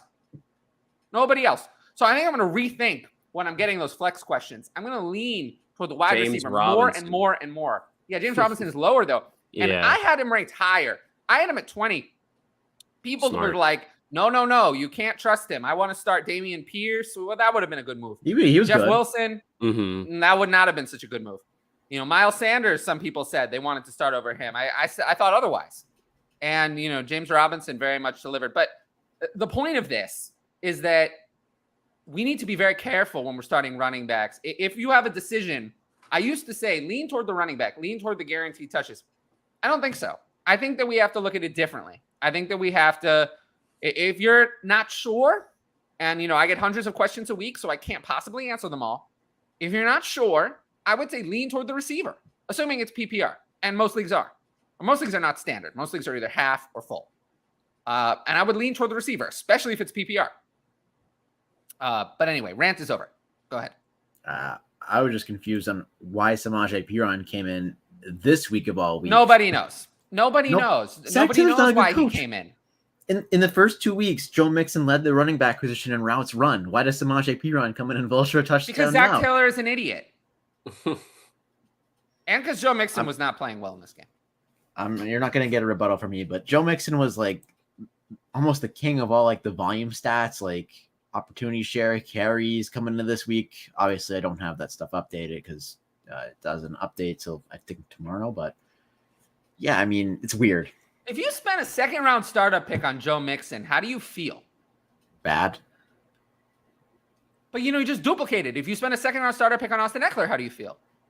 You spend it on Dalvin Cook, how do you feel? So, I think this is a lesson that we should learn. And I tried to tell people, all offseason, these running backs are 26 or 27. 2 or 3 bad games, and it's over. It's over. Their value is over. I tried to tell people, but nobody listened to me. I think my patrons listened to me. But I just think that your average dynasty manager didn't listen because you saw that the ADP, as we got to the season, didn't go down. It continued to rise. Dalvin Cook and Austin Eckler made it close to the first round of 1 QB ADP close to the start of the season. I mean, Austin Eckler was at 14 overall, and that was insane. That was crazy. But, people make the same mistake every time. Once it gets closer to the season, they treat dynasty like it's redraft. Yep. And paying for it now. We were underestimating the whole 2023 running back thing. If this trend continues, we might have been underestimating that it resets the whole RB market. It might do more than that. Who knows? I just think what I've learned is that running backs are too high in dynasty rankings as a group, and that needs to change. Yeah, I don't disagree. Yeah, I don't disagree either. Russell Wilson, Jacoby Brissett. Kidding, I think. Oh, Russell Wilson. He didn't deliver this week. If Russell Wilson's name were something else, and I just showed you Russell Wilson's statistics for this year, and I told you people are going to start this quarterback next week, you would say that I'm crazy. You would say that I'm crazy to start this quarterback. But some people are going to do it. They're going to start him as a quarterback next week against the Raiders. You cannot do that. Do not play him against the Raiders. I don't care. He didn't deliver in any week. He hasn't been good in any of them. Why would he be good next week just because they're playing the Raiders? Because the Raiders need a reason to go. He didn't deliver against the Seahawks, and he didn't deliver against the Texans. Why is he going to deliver against the Raiders? He's not. Why? Russell Wilson looks terrible. And, I had people coming at me saying it's not his fault. Blame it on Nathaniel Hackett. Blame it on the offense. I don't care. For fantasy football, I don't care whose fault it is. It doesn't matter. It doesn't matter whose fault it is. It matters that he's not scoring fantasy points. Do I think it's DJ Moore's fault that he's not scoring fantasy points? No. But it doesn't matter. I can't start him in fantasy football. You can't start DJ Moore. You can't start Darnell Mooney. And you can't start Russell Wilson, no matter whose fault it is. You can't start Russell Wilson next week. I'm going to rank him outside my top 20 because there's no reason to rank him in there. What has he done? What has he done? What did he do this week? 184 yards on 33 attempts. No touchdowns. 6 carries for 17 yards. What is that in fantasy points? Like 8? 6. 6? Terrible. It's like 7. Terrible. Yeah. And he's been terrible all season. Terrible in all 3 games. Somehow they've won 2 of them, but it's certainly not because of him. Yeah. I mean, mean, really I don't bad. know. You guys see the quotes after the game? I watched it. He seems to think that they're playing very good football. So I don't really know I don't know how that's possible. I he's watched watching. Good football. He's like, oh, we're close. We're close. Close to we what? could get there. That's I I don't started know what he's laughing when talking I about. saw. Close to what? I started laughing when I saw the quote. I'm sorry. I just don't is this guy watching the same thing we've all been watching? No, he's for not 3 watching. weeks? He has his head so far. Russell Wilson has his head so far up his own ass that he can't see anything. That's what I think about him. He's someone who can't. He's so blind. He has his head up his own ass. He just thinks that he's the best, and it doesn't matter what's going on. Not that I hate Russ or anything, but he does seem like one of those people who just is so sniffing his own scent that he can't see it. He doesn't see the world around him. He just sees everything is great. Everything is great. But everything is not great. And when they play, what happens when they play a legitimate opponent? I mean, when do they play Kansas City? It's got to be soon, right? They're all now. The 2 games against Kansas City are later, but they have an easy schedule. They have the Raiders and the Colts are next. I mean, they could win 2 more games and look terrible in those victories. Chargers, Jets. They have an easy schedule. Yeah, they do. They play the AFC West plays the AFC South, which has been weak. And then, some of their other games. Remember, the Broncos, I think, finished last season. So they get the last place schedule. They play the Jets. I'm interested to see them versus the Panthers. Jags. They play the Panthers as one of their additional games. Yeah, I mean, everything lines up for them. Has to Hutch been do here the whole well. time, and I just haven't added him? I don't think so. I think he just got here. No, I literally just jumped in. All right. I just jumped in right now, so you're good. Yeah, sorry, I ruined the format. No, you didn't. All right, how you guys doing? I've been yelling a lot. Also, where's that echo coming from? Is it me? Do we hear that? Yeah, I'm assuming it's Gotta be Hutch. yeah. Oh, crap. All right, give me a second. Mute yourself and we'll fix it. Okay. All right. So we were talking. We somehow transitioned to the Sunday night game talking about Russ. I mean, No, we're moving back to The Bengals. the Bengals. Yeah. I mean, it was disappointing from Jamar Chase. He obviously got the looks, but he did almost nothing with it. Caught 6 for 29 yards, and that fumble, very costly. And it was his lowest yard per catch in any game besides that one week 15 game last year where he had 1 catch for 3 yards. And so, I mean, it was kind of tough to watch, but Higgins Was looked robbed. good. I mean, robbed of that touchdown. I mean, it looked by all angles and accounts that we saw, it looked like he got his toes down and his heels didn't touch by the time, he brought it in. I mean, but I think it was a touchdown. That was a I touchdown. know Yeah. They didn't call it a touchdown. They didn't call it a touchdown. I know, but it was. And we're all my on the audio same good page now? there. He was Yeah. robbed. Yeah. Okay. And then, I mean, it was really Tyler Boyd just breaking that long touchdown and Saw that. getting Yeah. that. Yeah. That was- So, That was a nice I play. mean, even then, I still don't think, he's someone you can rely on each week. He's still more of, like a wide receiver 4 / kind of like an elite wide receiver handcuff for kind of that purpose. But he's gonna have his weeks where he just goes off, but you can't have all 3 of Chase, Higgins, and Boyd be great every week. Like, you're just not gonna have that. So you're gonna have games where Chase is off and Boyd and Higgins are on. You're gonna have games where Higgins is off, Boyd and Chase are on. You're gonna have games where Higgins and Chase are on, Boyd is not really in. And you're gonna have some games where Hayden Hurst, apparently, I mean, he's been getting some good targets in this offense too. yeah, I So, mean, he's it gonna looked have like the it game kind as of well. Yeah, it So- kind of like came at his expense because Hurst was, he caught 5 balls for his 2 weeks, each of them, and then this game he was actually like outplayed by Mitchell Wilcox, their other tight end, but it might have been due to his injury kind of status all week. But we'll see. Are you He's going to be surprised more involved. That after over an hour, we were in the middle of game number 2. Honestly, no. No, not at all. You should I mean, tell the we're gonna- people tell the people something. Oh, I mean, you guys go follow me. I mean, I think my Twitter is username hidden blocked by here. the. Yeah, it's hidden right now, but you could follow the me on brand. Twitter at @HutchinsonB_FF. It's in the show And- notes. What's up? It's in the It's in show the notes on YouTube. In the show notes. Yeah, but you can go With a find my link. With a link. With the link. link. Wow. Moving on up in the world. We're Yeah. fancy out I here. know. Fancy. But you can pretty much find everything I do there. I make videos for football guys, write for DLF, obviously.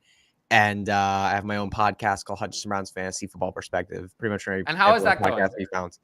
It's going. It's really fun. It's honestly, it's just fun to have like my own podcast, have my own thing that I do. It's really Aw. fun. I love it. Yeah. I know what it's like. Do you record solo?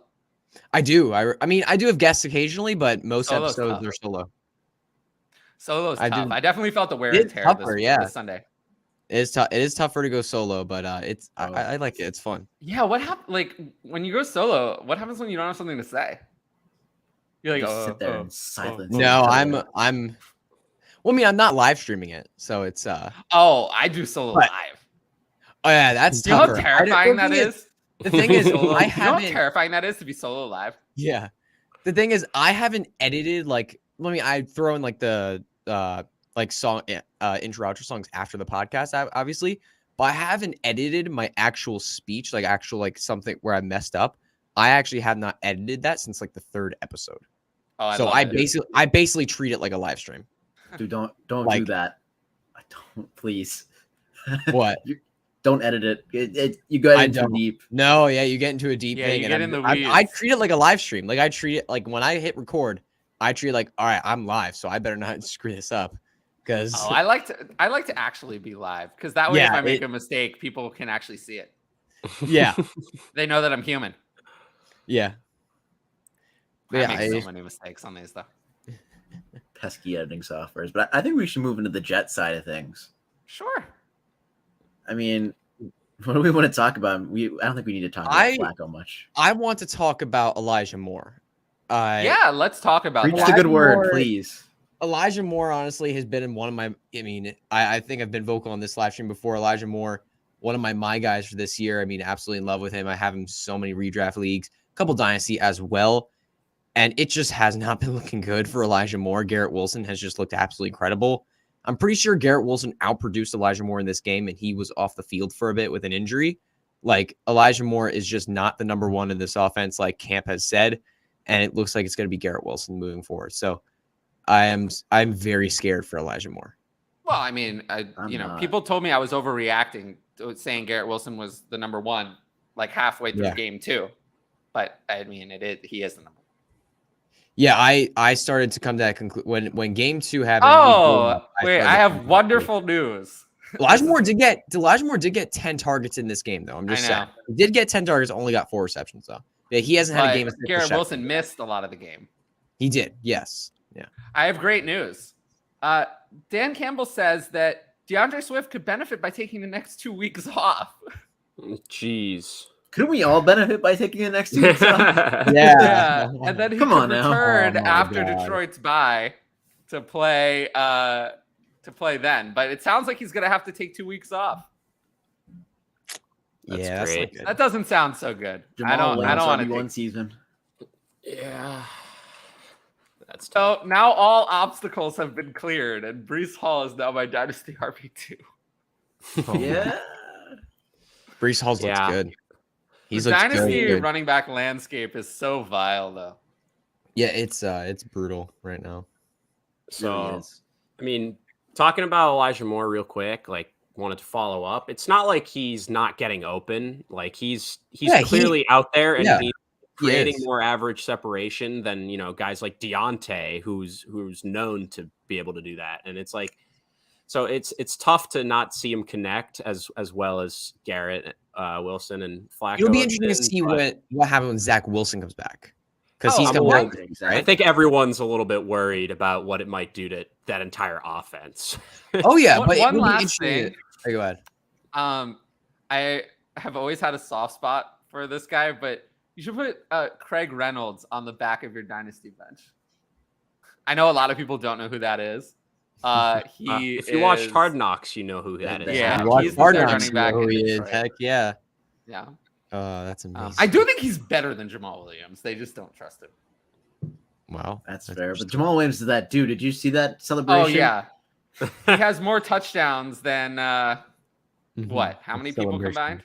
Oh gosh, it's Jamal Williams is like a Jamal Williams with the touchdowns. Here, it was in my Patreon. Jamal Williams has more rushing touchdowns than Jonathan Taylor, Saquon Barkley, Aaron Jones, Joe Mixon, Austin Eckler, Leonard Fournette, Ezekiel Elliott, Alvin Kamara, and Javonte Williams combined. That hurts. That's not fair. It's true though. Yeah, he's had 2 games with 2 touchdowns. It's true though. Yeah, I can't believe he's the number 6 running back on the season right now. Maybe you haven't lived long enough to realize this, but life is not fair. Oh yeah, I know life isn't fair. Life is not fair. No, not yes. this The fact that I have like almost 29,000 followers and you don't is not fair. You should have 29,000 followers. Well, thank you. You'll get there. He will. He will. I'm very confident. Thank you, guys. You'll beat me to 100K. How about that? I'd bet on it. I'm already on the back 9 of my career in some ways. There's sports books. There's the sports books for Hutch followers. Sportsbook, Hutch to 100K. I do think you'll get there though. I was not. Oh man, you guys are too much. You guys are too much. You guys are seriously too much. Oh. Yeah, but you're an Eagles fan, so I can't be that nice. That's true. Come on. That's true. What? I'm pretty fair. nice to you, Ryan. I know. Fair. I'm kidding. It's very fair. Except when the Eagles are involved. That I'm mean, but otherwise. We'll get there. Best team in the NFC right now. Mm-hmm. So I had one last thing about the Jets. So we have to talk more about the Jets. One last. I was going to double back to the Jets too. So second to last. All right, go ahead. So I saw a pattern. I think it's kind of interesting. This is Tyler Conklin, week 1, 4 catches. Week 2, 6 catches. Week 3, 8 catches. Ooh. What are we looking at for week 4? He's 0 going catches. Off. 10 catches, baby. 0. It's Tyler Conklin. He's been all interesting. jokes aside. Now there's a big problem because in week 4 the Jets are going to receive a quarterback downgrade when Zach Wilson re-enters the game. Is that confirmed? Pretty much, yeah. Yeah, first game back, it's probably not going to be good. How do we enjoy first game back is at the Steelers, then next is the Dolphins. Yeah. Then after that comes at the Packers and at the Broncos. Then the Patriots. Then the Bills next. And then at the Patriots for a second time. How's that sound? They're a week I like 10 our back. odds at a scoregami. The That's how that crazy sounds. part is the Steelers and the Patriots matchups are probably the least intimidating at this point. Well, the Steelers defense Yeah, that's funny. It is a good Yeah. matchup. With no It's a TJ bad Watt. matchup. Yeah. Bad matchup. It's Yeah. a very bad matchup. The Steelers offense is not scary. The Jets could win No. that. No. But the Steelers defense is good. Yeah, they're just Well, significantly. the Steelers hindered defense with- has not been with the problem. Watt. The Steelers defense has been good in all 3 games. The problem is that the offense can't move. That's also fair. That's being too generous Probably. to the offense. But Yeah, I that's- wanted to that's double being back generous. to the Jets one last time. Do you know who's leading the league in route depth at the wide receiver position? Corey Davis. Is it It's Corey? Elijah Moore. Is it? Oh, it's Elijah. Or Interesting. 11.4 yards. Yeah. So Let's go. That's an interesting fact, but Interesting. Yeah, I think we So- can move on. Yeah, I we think can we're move on past from this the game. Jets. Oh, I guess we're gonna go Tyler- into the Texans Bears without Tyler. I don't think he's missing much. Tyler said he is going to be right back. He put it in our private I don't. chat. I'm Yes, bad he at reading picked- the He private picked a chat. great. He Texans. picked a smart game to just dip out for. Huh? I actually loved this game because on Twitter, I called it, and he was like my flex for start of the week this week. I called out Dameon Pierce for a breakout week, so I'm very Mhm. happy about that. But yeah. But then I start also. You guys know what I don't know if the listeners know, Yes, probably yes. not. The DFS showdown I do with my dad every Yeah. week. So me and my dad do this DFS showdown every week. We each make a lineup and we just go against each other every single week. And I put David Montgomery in the lineup, and I had to sit there and watch Khalil Herbert go off for 160 yards, 2 touchdowns, while David Montgomery was sitting on the sideline hurt, because that could have been David Montgomery. I feel like if David Montgomery was healthy, we would be talking about David Montgomery right now, not Khalil Herbert. But he unfortunately left the game with injury after 3 carries for only 11 yards. But I mean, Khalil Herbert is, if he's available, he's the clear top pickup of the week, right?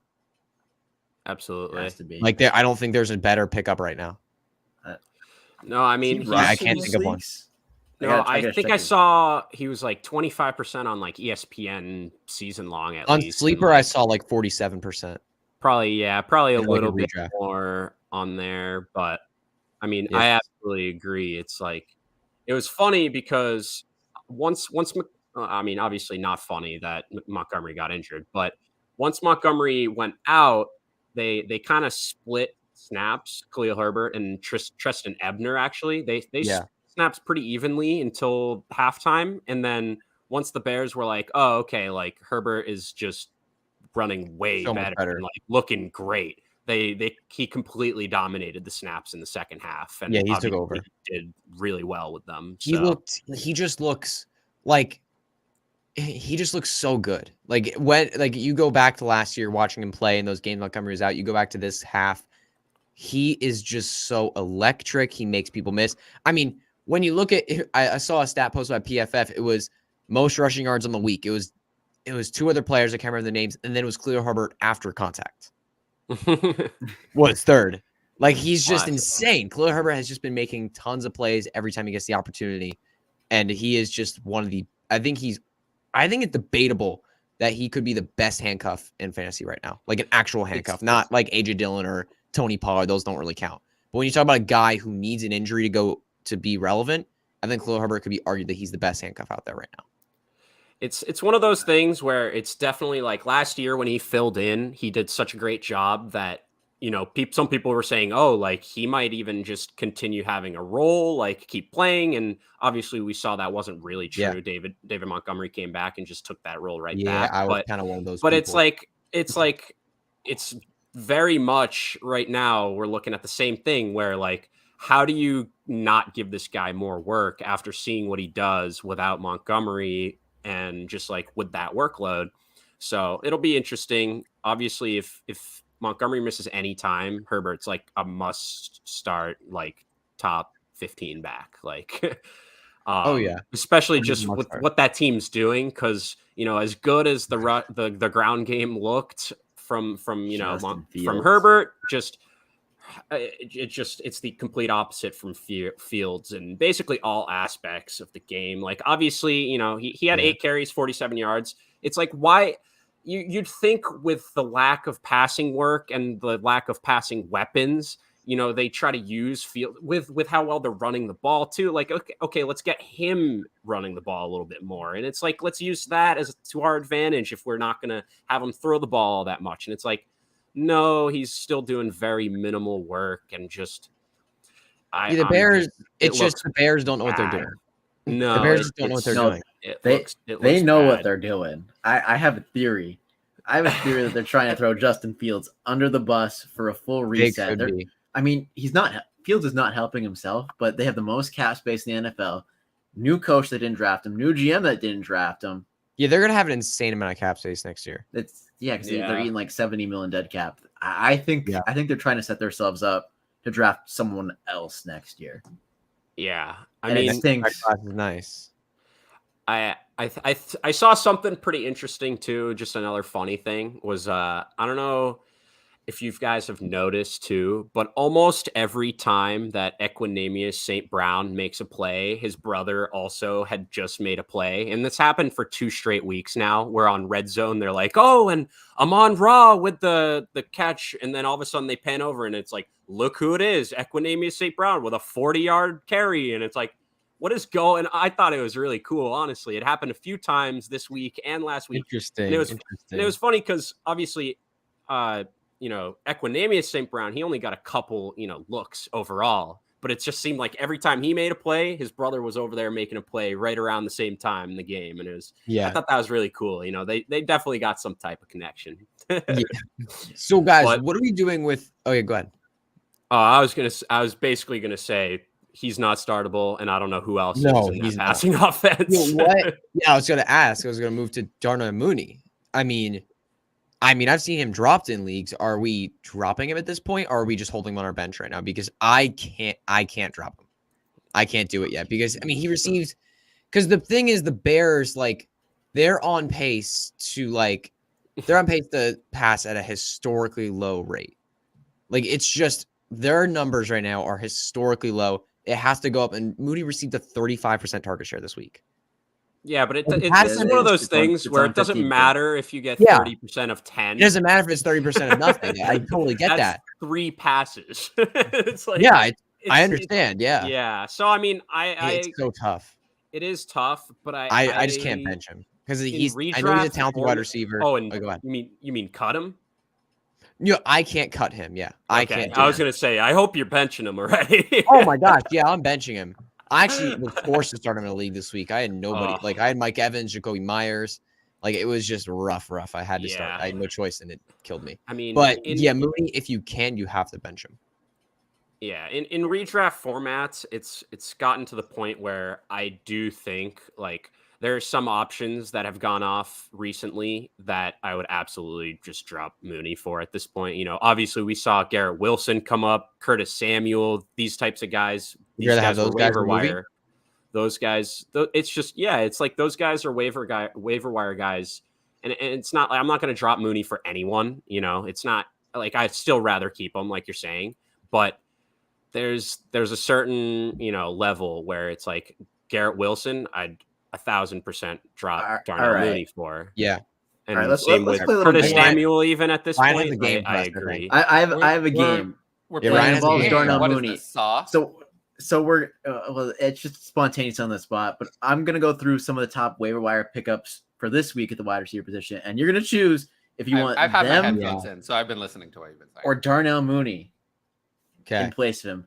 So let's start with someone who had a breakout week this week. How about Romeo Doubs? Would you rather Romeo Doubs or Darnell Mooney? Man, Redraft. Doubs. Redraft, yeah. Yeah, redraft. Doubs. I agree. That's so. I took some heat for ranking Darnell Mooney at wide receiver 48 this week. I think I would go with. Wasn't low enough, was it? No, Doubs. It I would go definitely with wasn't Doubs. enough. Yeah, see, we're all with that. Exactly. It hurts, but it's Doubs. What's next?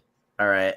Another one who had a breakout week, who had a decent week one, Zay Jones for the Jaguars. No. Oh, I'd still pick Mooney. Darnell Mooney. Zay Jones is interesting because he's going to have his weeks. He's going to have some weeks where he's on, the target share is there, but you're never going to know what week it is. So he's going to be someone that you have on your bench, but you're never confident enough to start. I think that's what it's going to be like with Zay Jones. So I'm not willing to do that for Darnell Mooney. I'm getting close. Well, they went back to Zay Jones as there too this week.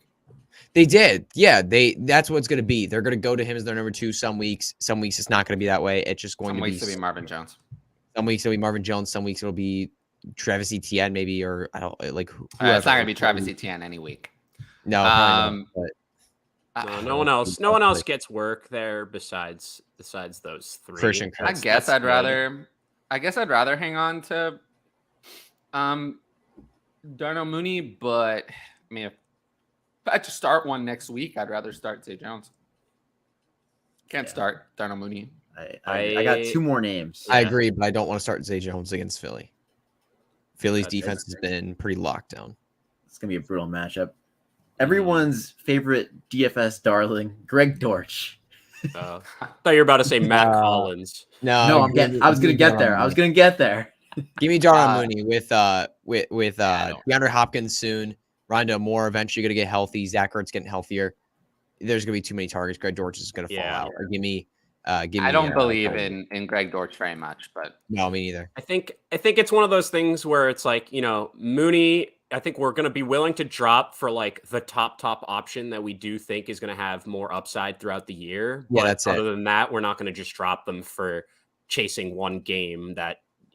Obviously. What about running back? Oh, let's play this game. What about running backs? I would drop Mooney for Herbert. Would you drop Mooney for Herbert? That was my question. Of course, yeah. I would absolutely do that. Absolutely. If you needed a running back, what about Alexander Madison? For Alexander Madison, if he is available. Yeah, absolutely. I would do that as well. Yeah. So that's the thing. It's like, especially depends on your positional need and stuff, but that clearly shows that you're dropping Mooney easier for just to fill other needs. But just a straight swap for wide receivers, it's like the top options that we've kind of seen over the last few weeks, and then even this week, the top option we all would rather instead of him.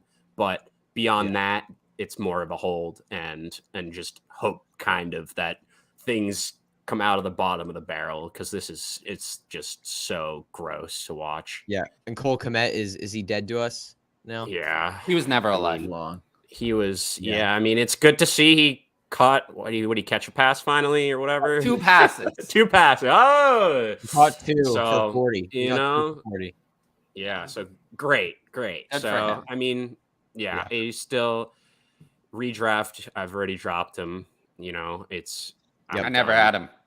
Yeah, there was hope, but there was this, the second they started throwing the ball 15 or less times a game, it's over. Yeah, it's brutal. But I mean, other side of the ball, I mean, we obviously talked about Dameon Pierce, but passing offense didn't look great either over there. No, I mean, well, Dameon Pierce, here's the thing. He got 2 targets, 2 receptions last week. Do you think Dameon Pierce could eventually get involved in the pass game, like at a legit level, like 3 to 5 targets a game? Or do we never see that from him? Because I don't think he's going to get more than like 2 to 3 targets a game. I don't think Lovie Smith does that. We need him to basically just take over the specific roles where Burkhead basically finds himself getting these targets and kind of being out there. And then that's specifically Burkhead got 5 like targets 3rd down. Yeah. So it's like 3rd down and 2-minute drill. That's where Dameon Pierce still completely doesn't have it. And specifically, I thought it was interesting, maybe 3rd and like really short, you might gamble and just have Dameon Pierce out there a little bit more than, like a 3rd and long. I understand you want to have Burkhead out there maybe, but it was interesting. I think I saw on, I believe, PFF that Burkhead had all 15 snaps on 3rd and 3 or shorter. So the hope is kind of that he, at least on some of those 3rd and shorts, would mix in. I do think the 2-minute drill, they just kind of like Burkhead to be that kind of like satellite pass catching back more. But I mean, we've kind of seen it. His role is like gradually improve. I mean, from week 1 to week 2 wasn't gradual, but from then it's kind of increasing the workload a little bit. And so there is hope, I do think, for some more work in the passing game. But I don't think he's going to get like just full 100%. Like Burkhead's not at all coming out there kind of role. I honestly think that there's a chance we get there. I think there's a chance we get there where Pierce is getting good passage work. Pierce is also the full, like, pretty much the full-time back for this team. I think if his talent really shows out enough, I think we could get there with him. But how much will that matter on the Texans who don't have a capable offense? Like the Bears was like, it kind of felt like a dream matchup Definitely. from a rushing perspective. Yeah, it was. I mean, the Bears haven't been great against the rushing game, but they have played the 49ers and the Packers, who are two of the best run offenses in football. I mean, you can't blame them there. But I mean, Dameon Pierce, like if he gets 20 carries for 80 yards and he got 20 carries for 80 yards, which is only 4 carry, which isn't like hyper efficient. And then you get 2 receptions, 21 yards. Without the touchdown, he still has like 12 PPR points here, which it's not mind blowing, but that's not hurting you either for a guy who isn't scoring a touchdown. Like you're happy with that. If he can get a couple more receptions in there, maybe even get a little more efficient at some point, like he's going to be putting up like 14, 15 points without a touchdown. See, Dynasty, it's great. Dynasty, it's I don't trust him at all because I think it's great for Dynasty because you spent the capital on, but I'm talking about like late drafters because they spent like round 6 capital on him. I don't think you're pleased still. Like no. In Dynasty, I was mostly looking at rest of season outlook. In Dynasty, I'm very concerned because they put no investment in him, and they're gonna have a lot of draft picks next year. And this 2023 class is loaded at running back. They're gonna be able to do something if they want to, and that's going to be scary. So Dynasty, I'm definitely not in unless if you really spent that, because I got him in the second round in a lot of rookie drafts. I was in on him for rookie drafts. I did like the opportunity. He was good to see, but I'm starting to get scared because obviously like he could get replaced very easily. Yeah, I think we should catch up on chat here. We're a little behind.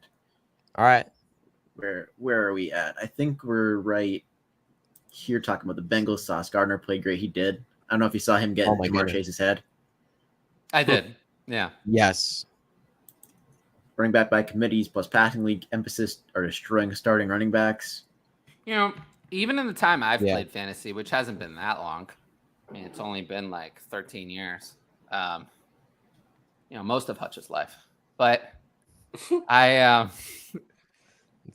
things have changed. Back then there used to be a lot of workhorses. And now there are not a lot of workhorses.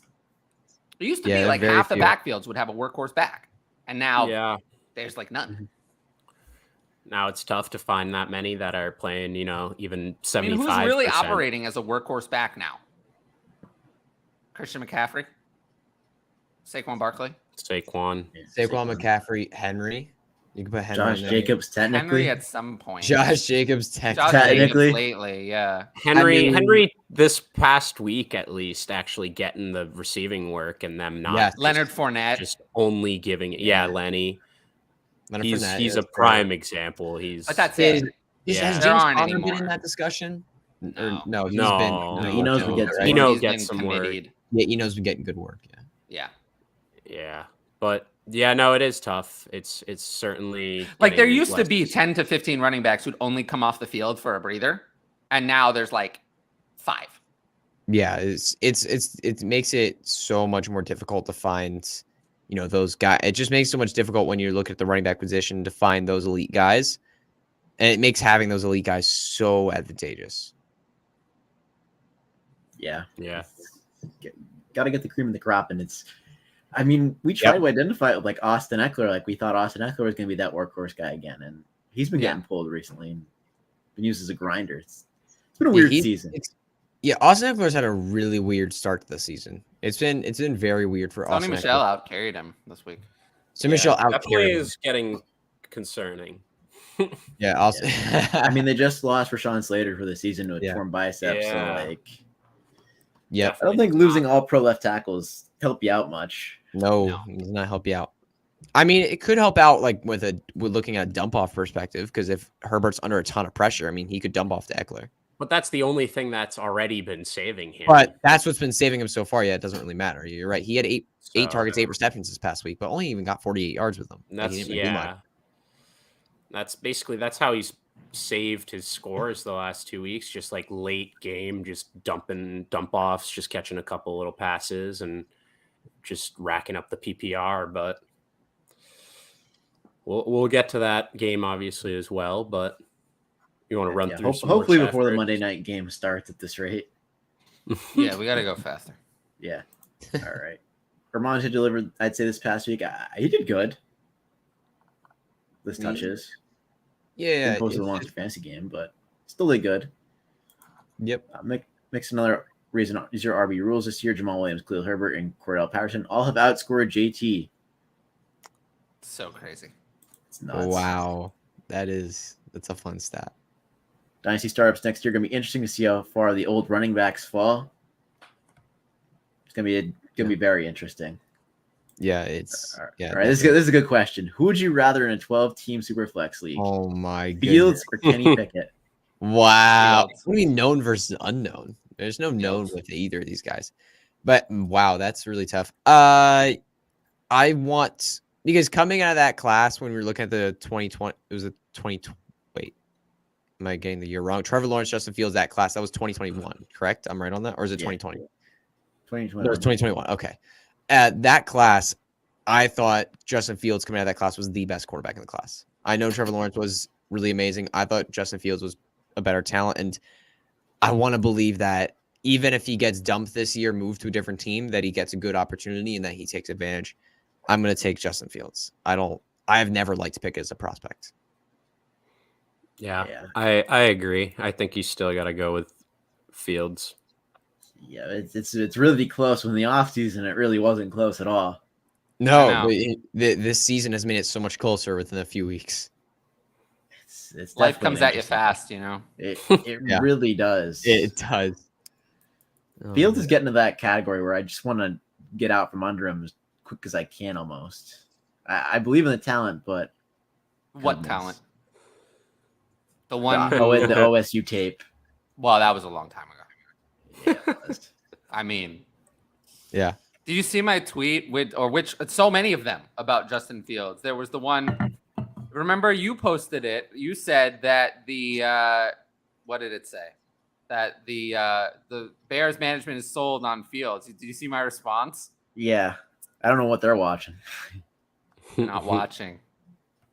And then there was the one. I mean, there's been so many things I've said about Justin Fields. There was the one where I compared him to Nathan Peterman.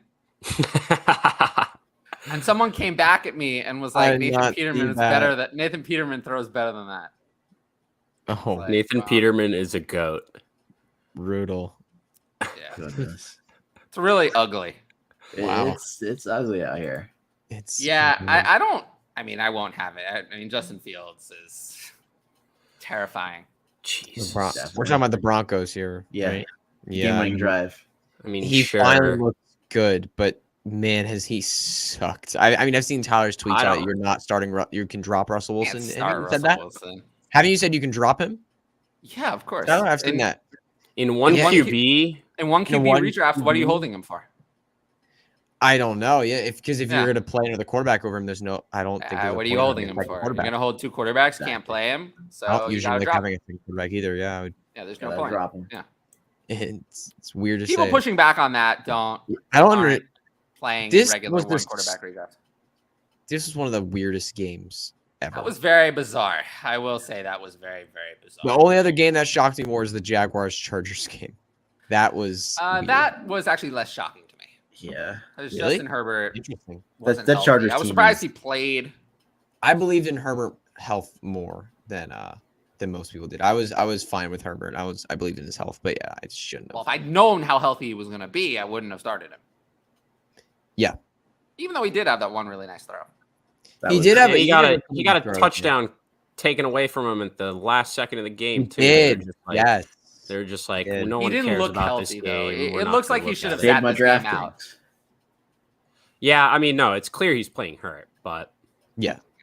He can Mhm. he can still throw amazing throws when he's hurt. Remember that when he was like barely walking, and then the next play he threw like a 30-yard dot to like DeAndre I Carter. think you're still going to start him against the Texans next week. No, you have to. Yeah, Yeah. you're starting him. You're You're starting. starting him. I There's think no you have way. to. I don't You think have to. Yep. yeah, but You have that no guys, choice. Yeah. did you just see what Fields did against them? That defense is really elite.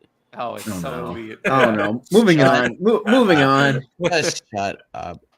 Oh my god. Colts just beat Kansas City. No Colts slander. We'll get there. I mean, yeah, I don't know. Well, I don't know about that one, but we'll get there. Hopefully Tiggins is okay. Dirty hit. NFL needs to break down harder on hits like that. That was a brutal hit. But Yeah, that he- was I nasty. believe he That was came nasty, yeah. back in. He did. think He did so, return to the Right? game. Yeah. So I believe that's should correct. be okay. I don't think he got any more points though. I don't think he got another target in that game. Let me see. He played 68% of when did he get? I He came remember back when he in. got hurt. That I'm was pretty sure he came early. back in, but I Yeah. did not see his fantasy score move from like the first half. I don't remember. Like I don't remember his I had him in DFS and I like the DFS showdown thing me and my dad were doing. I kept looking at his score. It was not moving for like nearly an entire half. Like I don't think he really got a target. I think Tyler Boyd was just I mean, I don't know what was going on. This is a weird I didn't watch much of this game. What happened? I don't know. Great no idea. question. It was just weird. I mean, Oh, that's bad. Give me a second. This is Yeah. exciting. This is interesting. But All yeah, right. we can all keep right, going through the let's chat keep real it quick. moving. Really Trooper says doing a little humble brag victory lap over wanting Javonte Smith over Eli Moore post draft. Hashtag never the Jets, he says. I still want Elijah Moore in Dynasty. In Dynasty, yeah, All right. Yeah. I definitely agree. That Swift news came just in time for him to face the Swift manager next week in his home redraft league. There you go. He's not playing. Here, I'll take over. Swift and Jamal Swift- managers will benefit too. Yeah. Oh, you're taking. Okay, you I'll got take it. over. I'll You take go over. quicker than Yeah, I do. We're going too slow. I'll take over. Jamal's hips don't lie. That is Yeah. They don't. J Swag Daddy. Don't forget, it's J Swag Daddy. He's all those motivational speeches. Yeah, he does do that. Which Yes.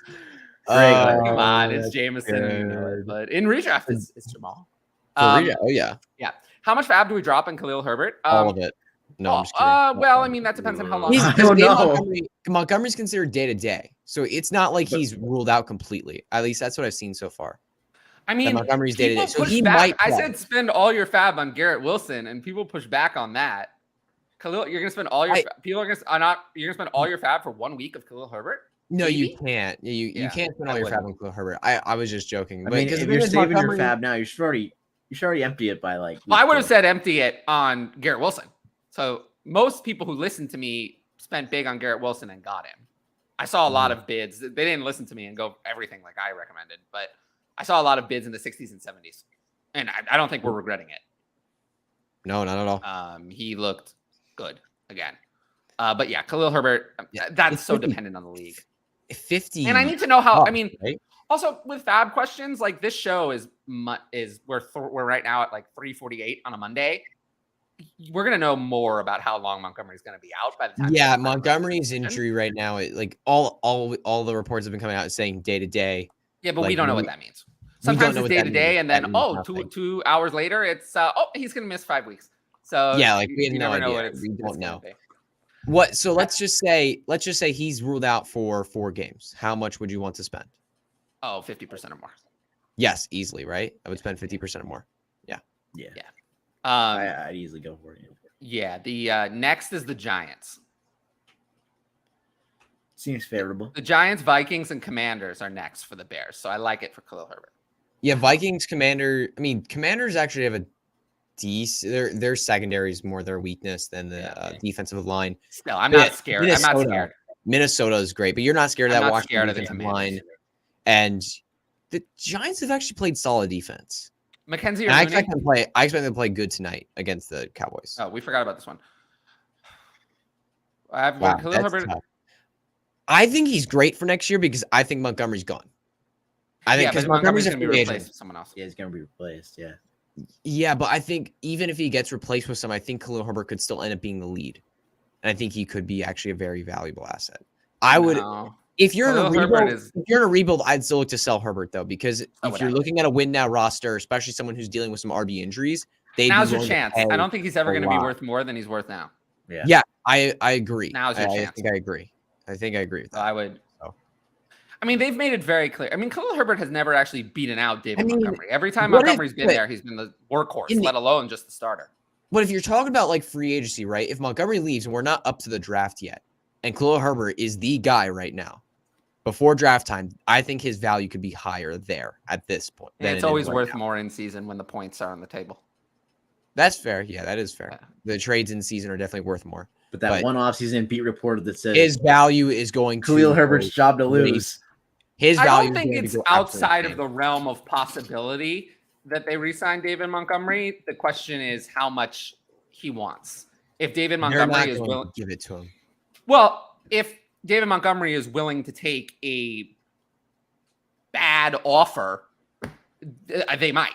But why would he take a bad offer on that team? If no one else is willing to give him a good one. That's fair. I don't think he's I going don't to think- want to I take mean, a I don't bad know. offer on that team. Honestly, I think that the Bears like David Montgomery more than any other team because I think his best offer might be from the Bears. I do think the Bears are going to make him an offer. I don't think it's going to be very good, but if it's that or a worse offer, I don't think he has like something against. I don't think he has something against the Bears. Yeah, he's got to I cash mean, in. The team also doesn't like bringing back running backs that are good because they had Jordan Howard just like pop off out of nowhere and they were like, Then nah, traded him to Philly. That's correct. Said And he was goodbye like, for, he a was their 7. first running back to do like pretty well for in a while, and they were like, nah. So I don't know. Yeah. I'm pretty skeptical about him remaining as well, but I do think you're kind of right. It's Where possible. they're gonna give him some type of offer, probably, but Yeah, they'll give him an offer. It's just not going to be a good one. If another team yeah. if another team that's probably RB needy is willing to give him one. Yeah, He's gonna it's lose. just a little bit of a different situation than the like Raiders with Josh Jacobs or the Patriots with Damian Harris, who I think do not want those players. Like I think they do not want them. I think Yeah, that they the Raiders don't. do not want Josh Jacobs. Period. I think the Patriots do not want Damian Harris. They don't want them. I think they want those players off their teams. Whereas I think the Bears would accept David Montgomery if he were willing to take $6 million a Well, year. It depends on. Well, let's see if Khalil Herbert really performs this season. What if Montgomery You still misses need like multiple. every Like I time? still think they would take David Montgomery if he were willing to accept something not so great. Yeah, I totally agree. Yeah. It just Whereas I think that the Raiders and the Patriots do They not don't want Josh yeah, they Jacobs don't and want them. Damian Harris at all. I think they don't they want don't them want at all. anything to do with them. Yeah, they don't want. They don't want Especially anything the to do with them. Patriots. I don't think they want Damian Harris No, they don't. whatsoever. They don't want him at all. Yeah. All right. McKenzie or Mooney? I'll take Mooney. McKenzie barely played. It was Mhm. I'll take 50-50. Mooney as well. It was McKenzie's gonna have like 50-50 with three. Conrad, McKenzie's gonna have like yeah. 4 good games this season. and the Can't rest play is gonna be McKenzie no. ever, really. So. It's You can't play him. yeah. Do you think Cowboys DST can Yeah. get at least 5 points? I mean, sure. I don't know. Oh yeah, the definitely. Parsons Against the flu game. Giant. No, Yeah. I wouldn't be surprised if this game doesn't have a touchdown scored. Could be. This could be a one for defense. I would not be surprised at all if this game does not end up with a touchdown scored. Oh, no touchdown at all. No touchdown at all. All right, Not percentage one. chance. I would not be Percentage chance. surprised if this game ends 6-3. I think it's gonna, I don't know. About Yeah, I would not do be think surprised there'll be at all. something. Should I have Give me a percent that this game is worse than last night's. Give me a 0? percentage Yeah. chance. You mean, Zero. what do you- The game I had worked 2 in- touchdowns at least. well, you had 2 touchdowns in that game. So you mean worse than 21 overall points? Worse than whatever we watched last night. It doesn't mean points. Can't It be. just means like Okay. worse viewing quality. Yeah. It can't be because I I'm a think that's- Giants fan, so I'll at least be more interested in this game than last Yeah, night. that's true. The thing So is- for the me, thing it's is, I'm 0. an I'm Zero. an Eagles fan, so I want to hate both of these teams. No, I don't really care. I don't really care. No wonder. Zero. It's Yeah, an you, NFC you want East you want rivalry the game. It's more 3-3 tie. I would. If there was a 3-3 tie, that'd be the best. I would love. We get to see That'd be Jerry absolutely Jones' hilarious. face on live TV. It cannot be worse. It's gonna be Yeah. better.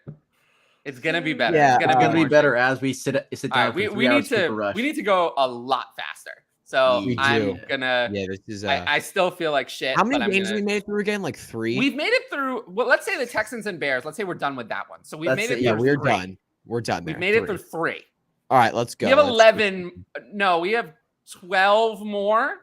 Like we need to go significantly faster. Yes. Yeah, we have 12 more. So we're gonna go significantly faster, and I guess I'll just. And this is next question. This control. is Gage, right? This is not. This Yeah. is Gage. This is Right? Is it? I don't know about that. I would keep Gage. I would want Gage. Over Gallup. I'll go Fuck Gallup. Gallup. I'll go Gallup because I think that I think Evans is is coming back. Godwin is Yeah. back next week, and Julio is gonna play eventually soon. They also signed Beasley. But Gage, I don't, and Brady looks human, so I'll take Gallup. I mean, Noah Brown is producing. And Michael Gallup is twice or 3 times the player Noah Brown is. Gallup Every ruled time I out see Noah officially? Brown make a catch, I'm like, oh, is he Right, landing so a catch? No, it's Noah I'll Brown. take Gallup. I think he has. He has more upside, and I think Dak is coming back, I think, sooner than we thought. I don't think Dak is going to be very good off the injury, though. I think we're going to see like Russell Wilson second half, like we did. He's Exactly. still we better did. than Cooper Rush. I think that's what we're going to see. Sure, better than Cooper Rush, but not much. I don't still think want Cooper Rush- Gallup, though. I don't think much. Gallup. Yeah, it's definitely close. I is could good. totally see the argument for both, but I kind of want Gage. I think that in the event that Julio Jones is out, I think that he could still have All value. right. I'll run us through the chat, and then Let's keep going. I'll take us back to the show sheet. Yes. I got offered Breece for Clyde. We're taking Absolutely. Breece over Clyde Yeah, take easily. Breece 100 Easy. million %. Yep. Thoughts on shopping Tua? I don't know why you would want to do that. No, Did don't we talk shop about him Romeo at all. Dubs? Yes, we No, a did. little bit. How about Burke's terrible usage? We also talked about that, but we'll get to the, like I said last time, when we get questions that are not relevant to the game we're talking about, I'll just run through them and then we'll get to them later. We haven't gotten to that much. Yes, Craig Reynolds and Ebner. I said Craig Reynolds. I said it. I was ahead of you, Ridley Truther. I was ahead of you. These are good. This is good advice there. The perks of our the echo's back, by the way. Unless I'm just hearing things. Oh no, now it's gone. It's gone. The perk of our midnight recaps was no one in the live chat. Why the fuck is that a perk? Because he gets to ask all the questions. Yeah, but he gets to ask Perk all the for questions. me. He gets everything answered. I'm doing a show that no Exactly. one's Those are watching. Why generous. the fuck is that good? Those are generous calling those midnight that. recaps. I remember getting on my computer at like 3 a.m. going to bed. Like We got at 1 hour and 55 minutes. We got our we broke out the Tyler fuck jar for the first time this week. Usually happens. Biggest pickup after this week. We talked about Khalil Herbert, right? Yeah. Khalil Herbert. Yeah. Khalil Herbert. All right, next. Raiders versus Titans. I mean, we get Derrick Henry's back. Derrick Exactly. Henry, right? I mean, snow fell in Vermont. I mean, that's what happens Oh, when Derrick absolutely. Henry. Snow is was in good. Vermont, so Snow was in Derrick Vermont. Henry was Derrick good. Henry is good. But yeah, Yeah. I mean, I he looked mean- efficient, looked solid, got 6 targets, scored a touchdown. Like he looks great. Like Henry's back. This is exactly what everyone that's ever watched him and that team has been asking for like 3 years. It's like, why can't they just throw him a few screens and like Seriously. just like a couple targets a game? It doesn't have, we're not asking for McCaffrey 10 targets a game. No, we're asking for like 3 to 5, just like a screen That's or it. 2. Yeah. Maybe like one little, like You're not anything, asking for right? too much, right? Yeah, right. And look what he does. Look what he does with it. He gets 5 catches, 58 yards receiving, and it's like he could do this all day, even if he's stuffed in these games like last week where he can't get anything going on the ground. It's like, why didn't you guys do this? And it's like It's I another get you chapter. got Hilliard in as that guy in your off. It's like, but you have Derrick Henry, and if you think he's your best player, which he is clearly your best player nowadays, it's just, it was baffling not to see that forever, but it was great, obviously, to see that this week.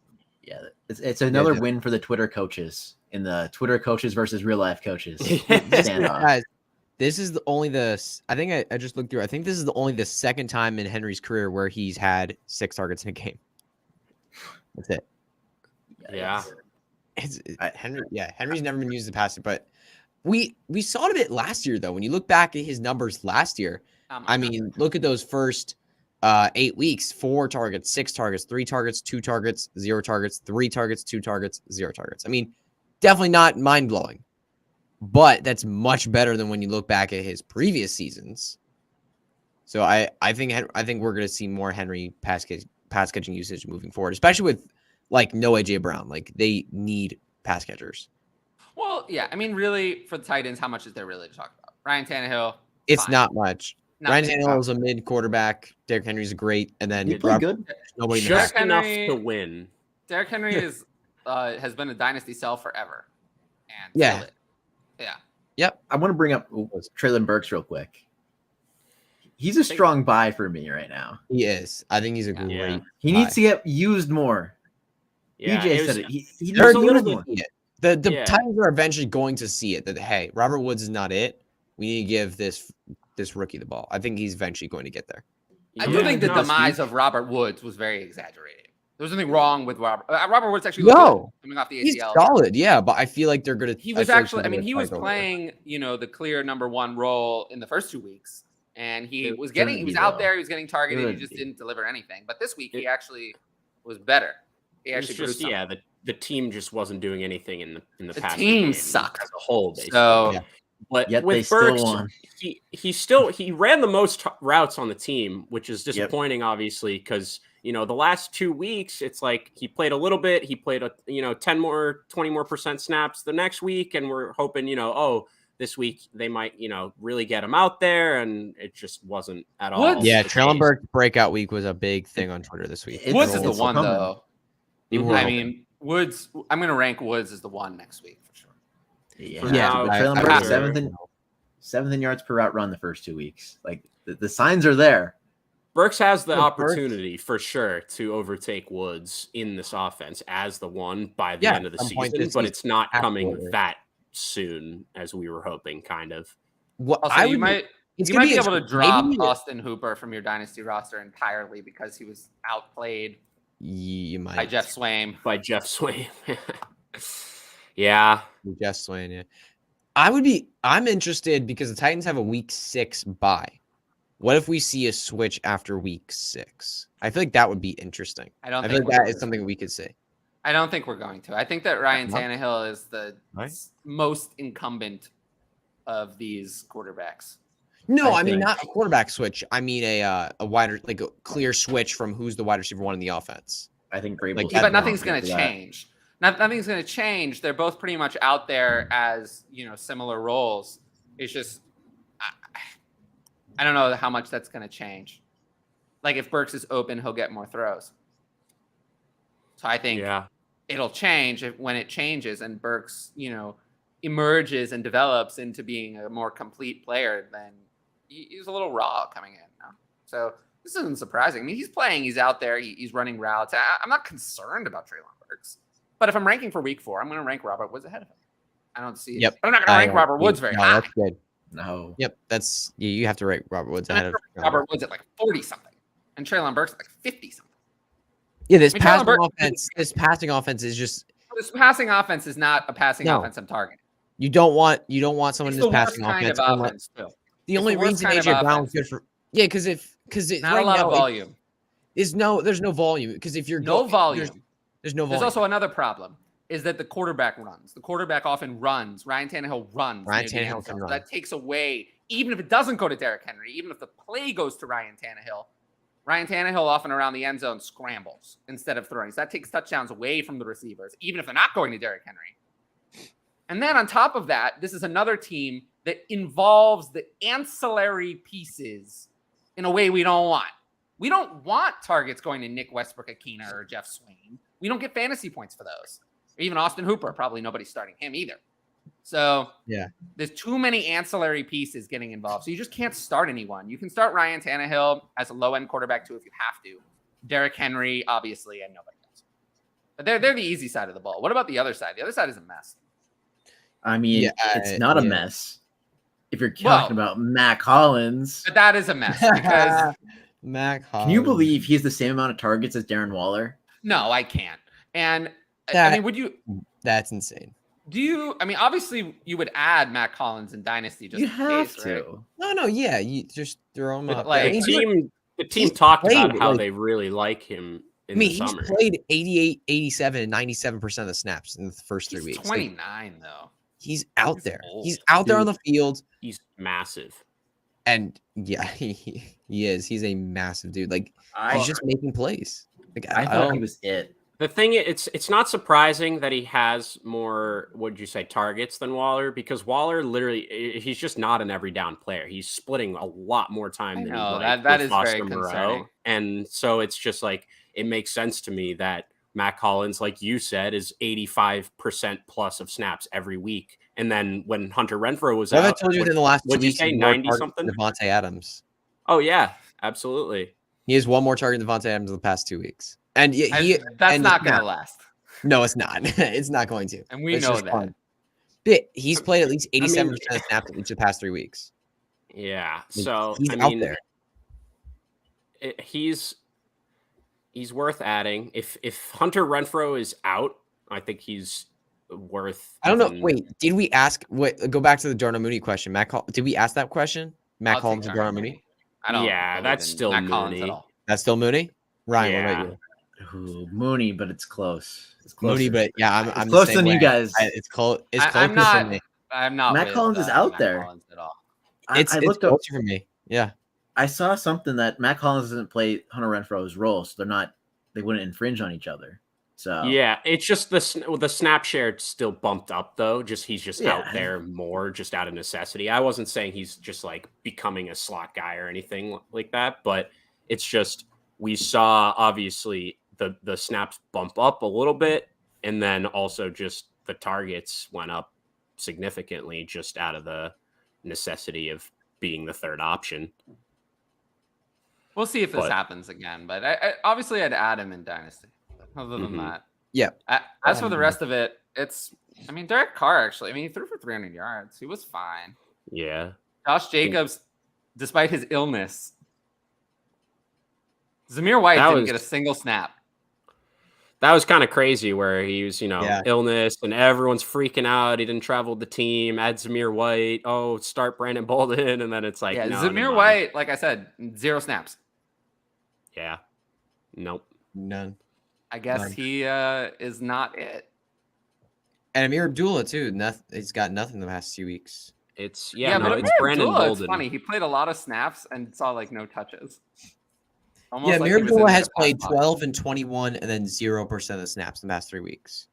Or no, Yeah. Brandon Bolden played 36%. Right.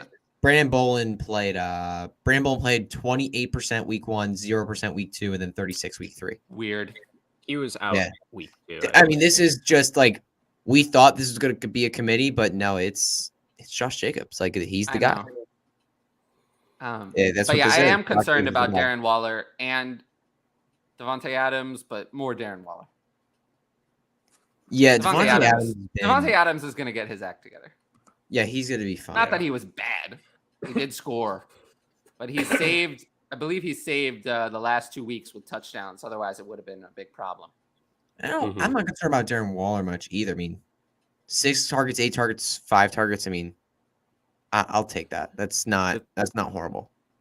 The thing with Well- Devontae that we kind of like, we thought that Derek Carr kind of needed the help creating touchdowns. He's always a high yardage kind of guy. And so we thought, Devontae can get a lot of those yards and maybe help him in that touchdown department. Devontae's caught a touchdown each week. It's like the last 2 weeks that the yardage numbers have been like the really surprising Yeah. part where he's being targeted a bunch, but he's getting, I think he got like in the teens last week or something, right? Like it's just Woods isn't even worth a second anymore.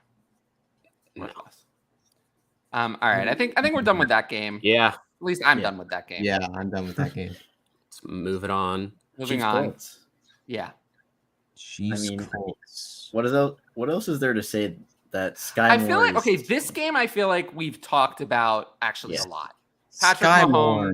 we don't need to talk about. Everyone has down games. No Skyy concerns. Moore.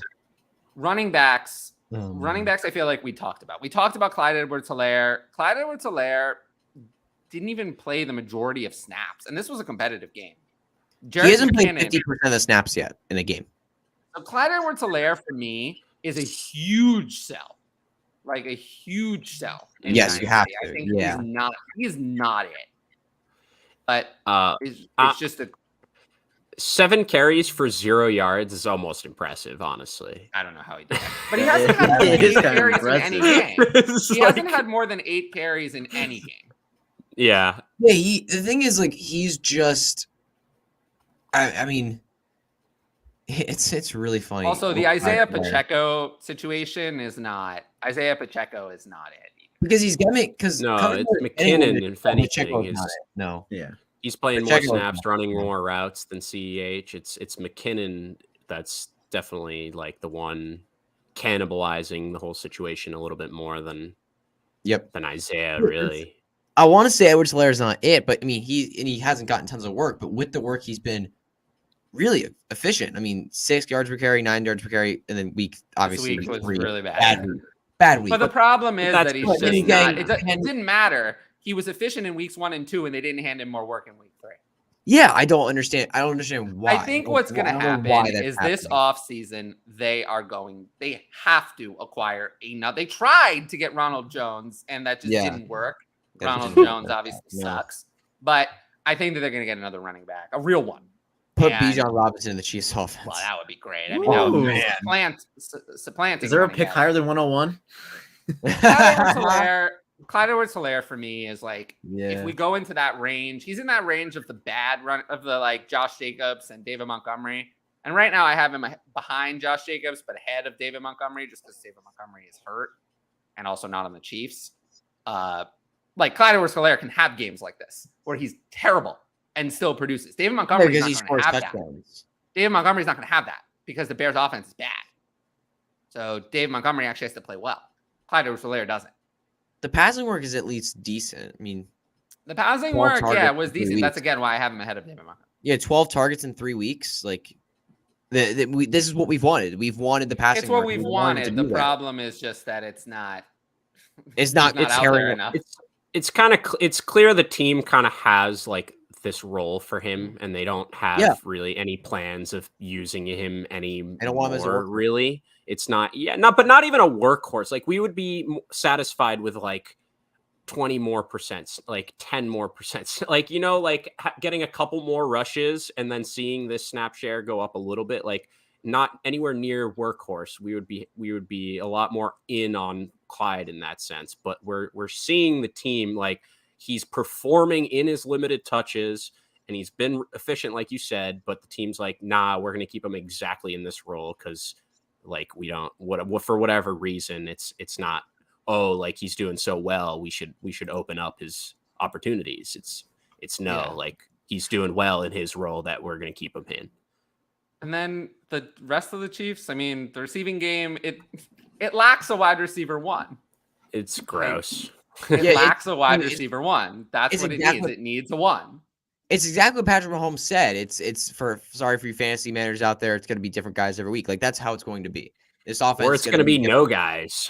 I mean, Kelsey's going to get his. Juju, Kelsey's going to get his, but it's either going to be like one guy maybe or just. I don't think anyone cracked 15 fantasy points though in full PPR besides or any of the receivers or even Kelsey, right?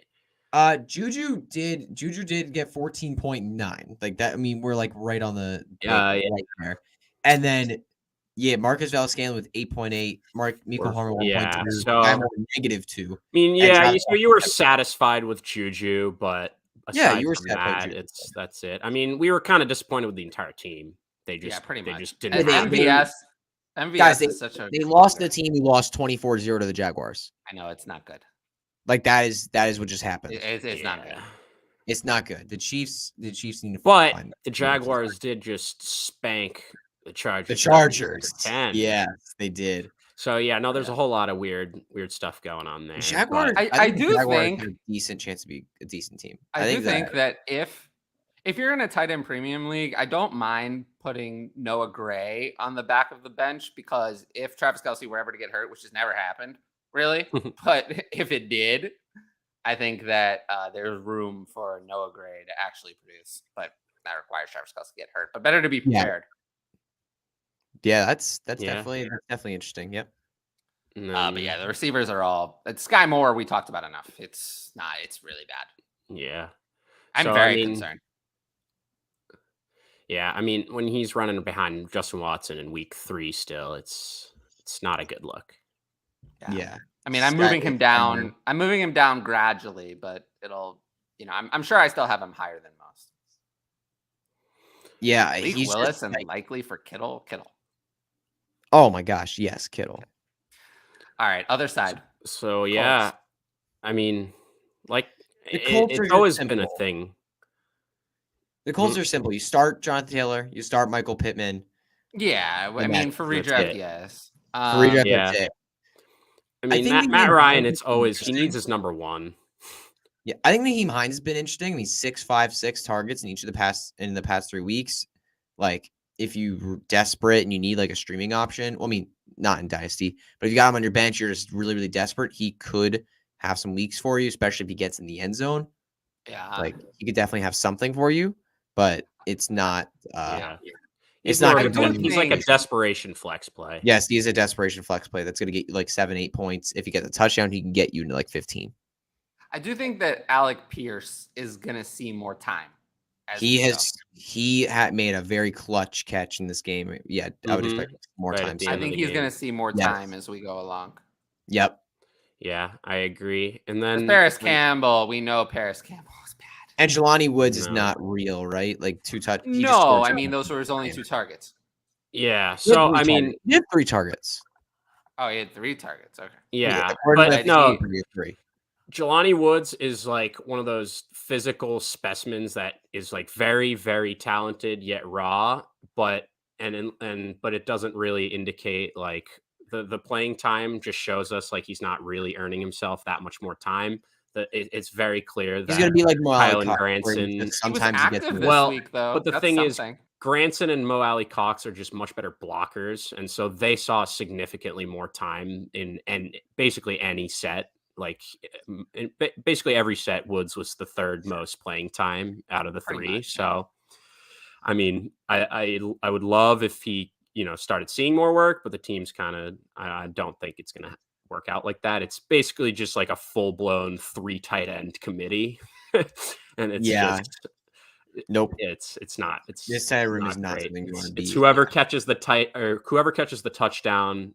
We'll score like 9. You'll be happy with probably in tight end land, but that's about it. Yep, that's And it. Pittman looks great. Pittman always looks awesome. Jonathan Taylor, okay this week. Down week. Yeah. I think Yeah, he got a down bunch week. of targets to kind of supplement. Yeah, he got 5 targets, caught 3 for 20, but yeah, just not super efficient on the ground. Yeah. And last week was a down week too. He only got 9 attempts and only 1 target. He just didn't get the work last week because the Colts fell apart. But yeah, I'm not concerned about. We're not concerned about Jonathan Taylor, right? He's still No, not concerned at all. Nah. he's still like a top 5 fantasy back, right? Top 3 locked in. Yeah. Yeah, he's still a guy. All right, Bills and Dolphins. This game, I got to catch the very end of this game because, I mean, we had friends over for the Eagles game, so we were all watching that. But we got to catch the very end of this game, and that was insane. It was a crazy ending. It was unbelievable ending. And the OC for the Bills, his reaction up in the booth. Ken Dorsey. That was Ken Dorsey, yes. Ken Dorsey. That was it was the OC, right? Ken Dorsey's the OC. Yeah. I think so. It was. Yeah. I saw So that. It was box cam. that is someone has like that is a very meme worthy video. Yeah. I've seen so many memes with that video. It's been awesome. I also saw, I forget where I saw the stat, but it's the 2nd time in history where a team outgains their opponent by 275 plus yards of offense and loses. And That was kind of insane. both times Tua has been the one to win while getting outgained 275 plus yards. Let's Love it. simplify. Let me simplify this. So I'll start with the Bills. Starting with Bills. Josh Allen is the 101 in Superflex easily, and he's great. Josh Allen is Fantasy gold. I think it's good. He's pretty good at football. I mean, I've been debating this all off season. Like, I think I personally believe Josh Allen's the best quarterback in the league. Right now, he is. I think right now he's been. I've been arguing this since all of last offseason that Josh Allen's the best quarterback in the NFL, and he's playing like it. I think the Bills are gonna. I called it. I said in the offseason too. Bills are going to the Super Bowl and winning it. Everyone knows that. I know they lost this game, but no one needs me to tell them that. No one needs me to tell them to start Josh Allen or to. No, Josh Allen's great. Yeah, we don't need to focus on Josh Allen. Sorry. Yeah. So I think for the Bills, the most interesting thing we talked about a little bit is running back situation. So Devin Singletary played 73% of the snaps in this game. Zach Moss 17 and James Cook 12%. Yeah. Yep. Not good. Devin Singletary is the main guy.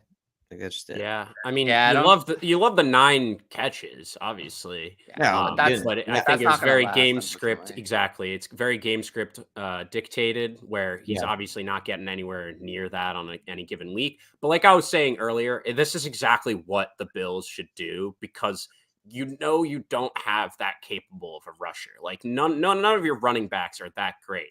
So you give your running backs Yeah. 14 carries. Can You you give Josh imagine- Allen 8, and then you target your running back 17 times. That's what they did. Okay, Can you it didn't imagine work, but if- like that's what we want. Can you imagine if they actually had a competent running back?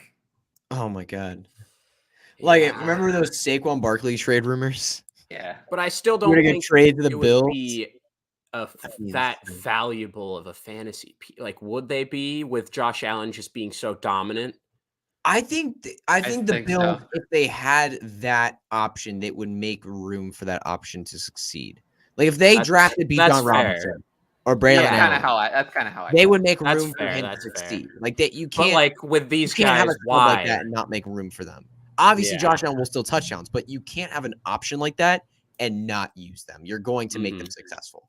So So for me, Maybe then so. Devin Singletary is probably a dynasty sell. I just want to move on before that happens. yeah, I don't. Yeah, that James they're Cook, gonna I'm getting find- very worried. I'm getting Cook- very worried because we're No. starting.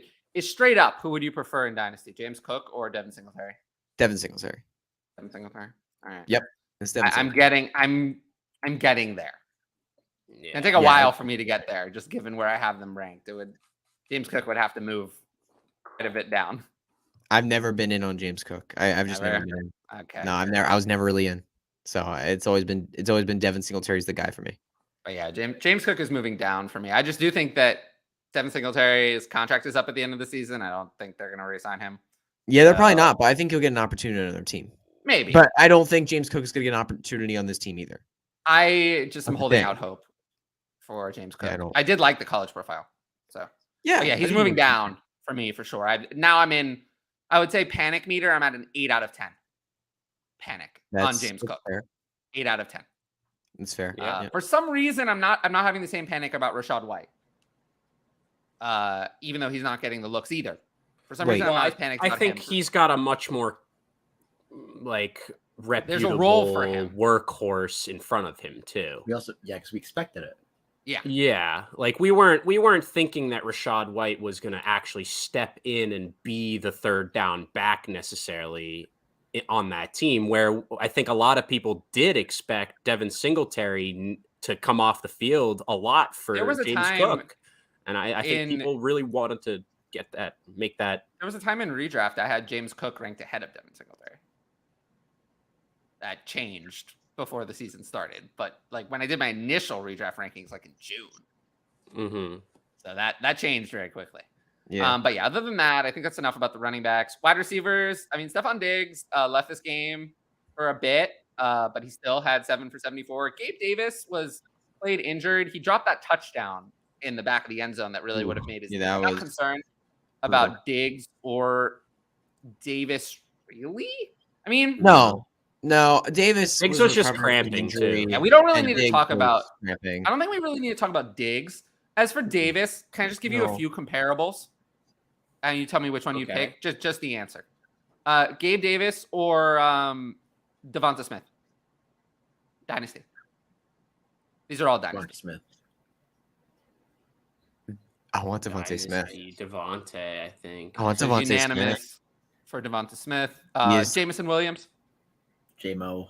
JMO. I'll take JMO also. That's so tough. I think I take JMO. Yep. Brandon Ayuk. Ayuk. It's getting closer. Ayuk. Yeah, Ayuk. I'll take Davis. Yeah, I think that's the line for me. That's very close though. That Yeah. I am- Kirk a lot harder, but Christian, I would say Kirk. Kirk. Definitely. yeah. Yeah. Yeah, I think I'd have to. Kirk's take just Kirk. been a monster, honestly, in the I think first Kirk year. has just had too much volume for me to pass on. Yeah, Kirk is just like he's just like it's because it's not. I want to say it's boring, but it's not because he's scoring like And then- 17 plus fantasy points. I have two Oh, more. I cool. won't include some of the old guys because that's a different kind of discussion. Sure, go ahead. Yeah. But two more. George Pickens. Have you seen enough, or would you stick with Gabe Davis? Ooh, I've seen enough. It's an interesting one, I think. That's so interesting. Man, that's hard. Hard, right? Yeah. I think I would lean Gabe Davis. I think I've seen slightly more I on the think- Bills. I think I'd lean Gabe Davis. But I think I would go Gabe. I think I'd go Give me Gabe Gabe. Davis, but man, that is so close. Last one. Jerry Yep. Jeudy. Gabe Davis. Gabe Davis. That's the easiest one for me. No, that's one of the easier ones. Yep. That's the easiest one. Well, I read them in the order I had them ranked. That was probably the easiest decision for me. Gabe Davis over Jerry. Actually, no, I think Devontae Smith over Gabe Davis was the easier one for me. But yeah, whatever. Okay. So we talked about Gabe Davis. Dawson Knox was fine. I think, just hang on to him. You probably have to start him because he always has the touchdown upside. He did have 4 receptions. Yeah. He's out there. He's out there. He's Out playing. There. He gets receptions. He gets some targets, and it's the Bills. So he has one of the highest touchdown upsides of any tight end. Yeah. So it's the kind of thing where he's probably right? I'll get to that in a second. But Dawson Knox is probably the thing where you're going to rank him tight end 10 to 12 every week, and you just hope you got the week he scored. Yeah. There's not much else you can do. Pretty much. Yeah, He's never going to be higher than that. He just kind of is what he is. Yeah. That's what it looks like. I do hope Agreed. they give him a contract extension. I do hope he kind of grows throughout the year, but I'm not seeing that as happening right now. I don't think he might never become more than what he is. All right. Isaiah McKenzie did have a big game, 7 for 76 and 1, but he only played half the game.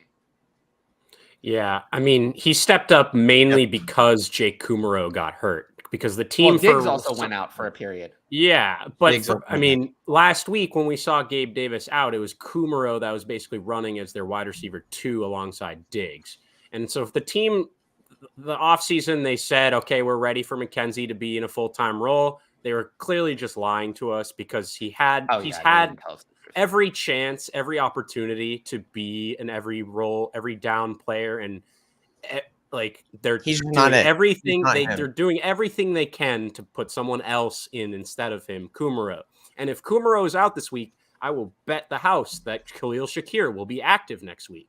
They're not just giving McKenzie all of it. And I don't know why, because he has every time he's stepped into that role, he has looked pretty good. Every time he steps in, he's great.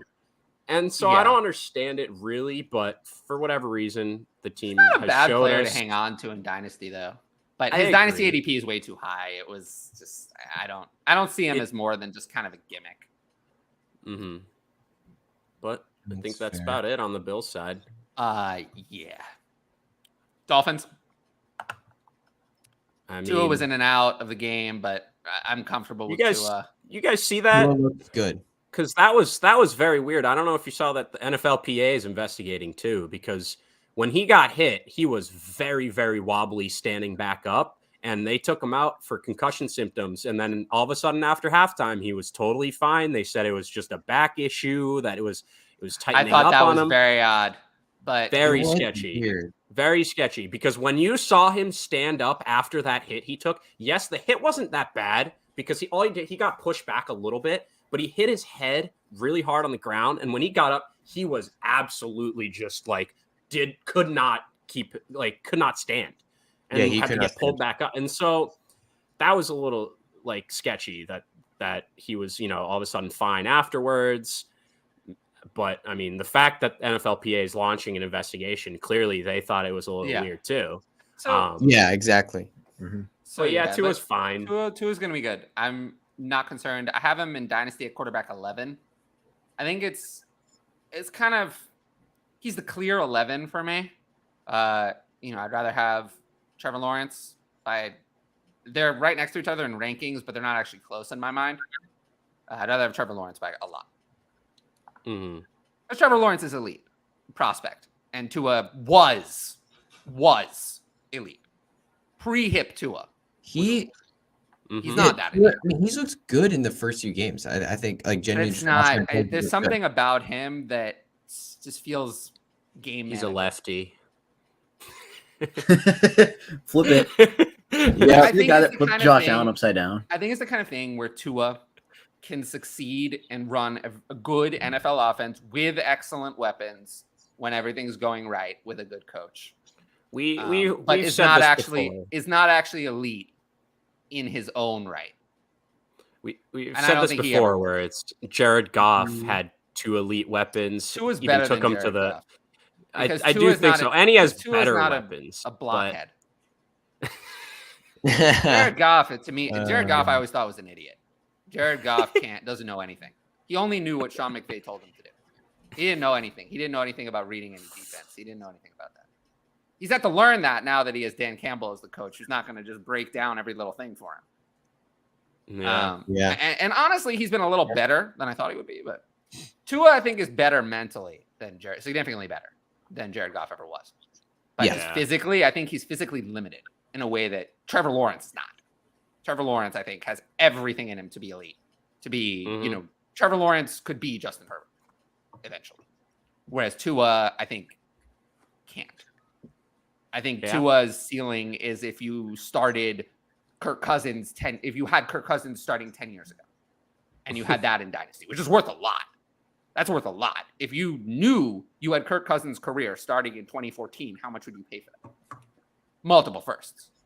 I mean, that's worth almost 3 firsts if you knew you had it. Yeah. But absolutely. So he's still valuable, but not in the elite grouping for me. But quarterbacks are valuable. And other positions have not been doing very well. So, and then Edmonds and Mostert is vomit inducing. You can't play either one. You can't play them. If anyone just reads the fantasy points and they see 2 touchdowns for Chase Edmonds and think he was good, now's a good time to get him off your team. It's not good. They're like trading back and forth, though, and it makes it so frustrating. No, Mostert once again outsnapped, outrushed, and out-targeted Chase Edmonds. And then Chase gets all the gold line carries. Which was different from last week. Hilarious. Yeah, Chase Edmonds got goal line carries. Yeah, that's all such a of weird. Them, all 5. All of them, because he's a terrible goal line. And so it's like, we thought, okay, now it's, Mostert getting a lot of the valuable work. You can't play either one. Yeah, but now that I agree. Now I'm going to have to raise them both in my rankings to somewhere in the 30s because now it looks like it's going to be a 50-50 split, but you can't trust them.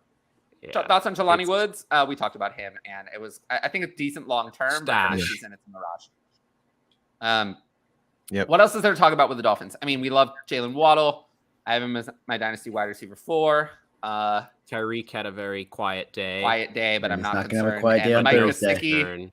Mike Gesicki, outplayed by Durham Smythe again. Mike Gesicki, though, it's funny. Of all the tight ends that are doing poorly, Mike Gesicki is the one I'm hanging on to the most because he's the closest to leaving his current situation.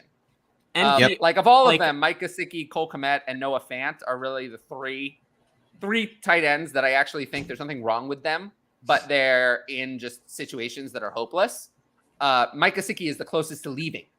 So I'd go farther and say Gesicki is actually by himself the most athletic and talented. No offense. You can make Cole Kmet is nothing. Cole Kmet is nothing. Yeah, I agree with that. But Gesicki actually catches that not many other tight ends can ever make. Mm-hmm. I do. Gesicki can make catches. Noah Fant is very athletic also. Yeah. Fant is very athletic too as well. Yeah. Gesicki is not a tight end at all. No, he's not. Noah Fant is more of a tight end, oddly enough. Noah Fant can almost pretend to play the inline role, whereas Gesicki can't play that at all. And yes, outproduced by Durham Smythe. What a surprise! All right, we're next done one. With that one, yeah. Lions and Vikings. This one, I feel like, how much is there even to talk about? DeAndre Swift's injury, but we talked about that already. Okay, yeah. This one, there's a lot. I mean, this one, the biggest news is probably the injuries. I mean, for the Dalvin Cook's shoulder dislocation should be okay. Yeah. So DeAndre Swift, Dalvin Cook, I think might not even miss time. DeAndre Swift, it looks like he's going to miss time. He came into this game injured with the ankle. He didn't play a lot of it. Now there's a shoulder injury. It seems like he's going to miss time. He's going to miss 2 weeks and then the bye week and then come back after that. So he's going to miss 2 weeks. Yes. Yeah, I would expect not to have Swift in the next 3 weeks. For those reasons, I would say Craig Reynolds would be an ad in Dynasty. I don't think Jamal Williams is on any waiver wires, or even in redraft. So unfortunately, it's tough. It's tough with his week 1 performance. It's tough to find him on waiver. I wouldn't bother adding Craig Reynolds. His roster percentage on Sleeper right now is 60% owned. So but I don't think that's realistic. I think in most leagues it would be more like yes. But yeah, Craig Reynolds is an ad in Dynasty. Jamal Williams will be an every week start in any format until Swift comes back. And then as for the other players, Amon-Ra left this game for a little while, but still managed to have 6 for 73 on 9 targets. Amon-Ra St. Brown's so good. I don't care about Josh Reynolds' production. Yep, no. You don't care about any of the don't receivers care on the about team that. besides Amon-Ra St. Brown. And then TJ Hawkinson scored a He did touchdown to score. save his game. TJ Hawkinson, TJ Hawkinson's been so annoying because the Lions have put up like 30 plus points in their first 2 weeks, and he hasn't been able to get away with a touchdown. And now he got away with a touchdown. Like I've never been on TJ Hawkinson this year, and I don't. he's been bad. I'm not convinced. And Jamison Williams is going to come soon. TJ Hawkins is somebody that I am not excited for. He is what he is. I have him him and Dallas Goedert to me represent the same proposition. Players that are good. Great. They're good. They're good They're players. They're never going to be great. They're good. They aren't the focal point of their offenses. Their offenses prefer to focus on other players. They both are pretty good blockers, and that sometimes takes away from their receiving skills. And they just aren't going to be a difference maker. But they both have the ability to have the big game here and there. We haven't seen it from TJ Hawkinson in a while.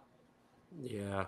But yeah, other than that on the Lions, I just hope DeAndre Swift comes back soon. And Amon-Ra has moved. Amon-Ra is now my dynasty wide receiver 7. I'm very convinced. Yeah, Amon-Ra is legit. Amon-Ra St. Brown's legit. I think it's very clear. No matter what, I mean, even in this game, he still did well, even with missing some time. Yeah, he's my wide receiver 7, and now with Swift out, I think that just every week he's gonna just torch the opposing defense. I have just no concerns with Amon-Ra at all.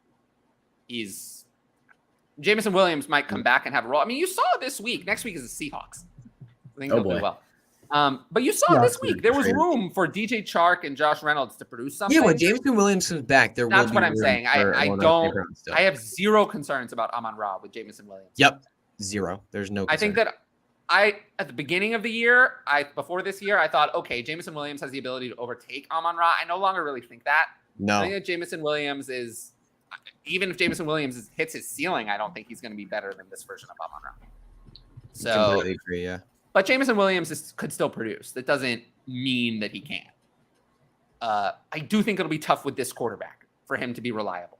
I think he needs a better quarterback to be reliable, but it's his rookie year. I mean, he could, if he flashes the rookie year and then better quarterback comes in for year 2, maybe he ends up being good. But I wouldn't give up on Jamison Williams. He's actually probably, of all the things from the Lions, he's probably the takeaway in that he's my buy low on the Lions. Actually, the one who's not playing. Yeah, I think that's fair. And on the Vikings side, is there anything else to talk about? I mean, just no, Jefferson another week, but we're not there's nothing to talk about. Jefferson, right? We're not going to do anything with Justin Jefferson. If No, we're anyone's not concerned by him, I mean, KJ Osborne 8 targets. This is But that another was frustrating Justin team. Jefferson. Yeah. This is another frustrating team in that too many other receivers are getting involved. Like Ben Ellefson and Johnny Munt are seeing time. I do like that Irv Smith got up to half the snaps. So he's getting there, but didn't produce. Yeah. KJ Osborne is fine. Adam Thielen is fine. Yeah, those guys are going to have their games, but it's not going to be something you can depend on. I think mostly they got targets this week because of Justin Jefferson struggling this week. Yeah. And as for, there was a question in the chat about concerns about Kirk Cousins' recent performances. Not really. I'm not sure what in this performance was so concerning. No, he was good. I mean, obviously against Philly Monday night. I mean, Kirk Cousins in prime. Kirk Cousins in prime time is what you don't want to do. It's something you never want to start. But the good news for Dalvin Cook is that he was effective this week. Dalvin Cook was effective. He just got hurt. Yeah, Dalvin Cook was very effective. He was running very. He got no targets. Yeah, he didn't get any targets and he got hurt.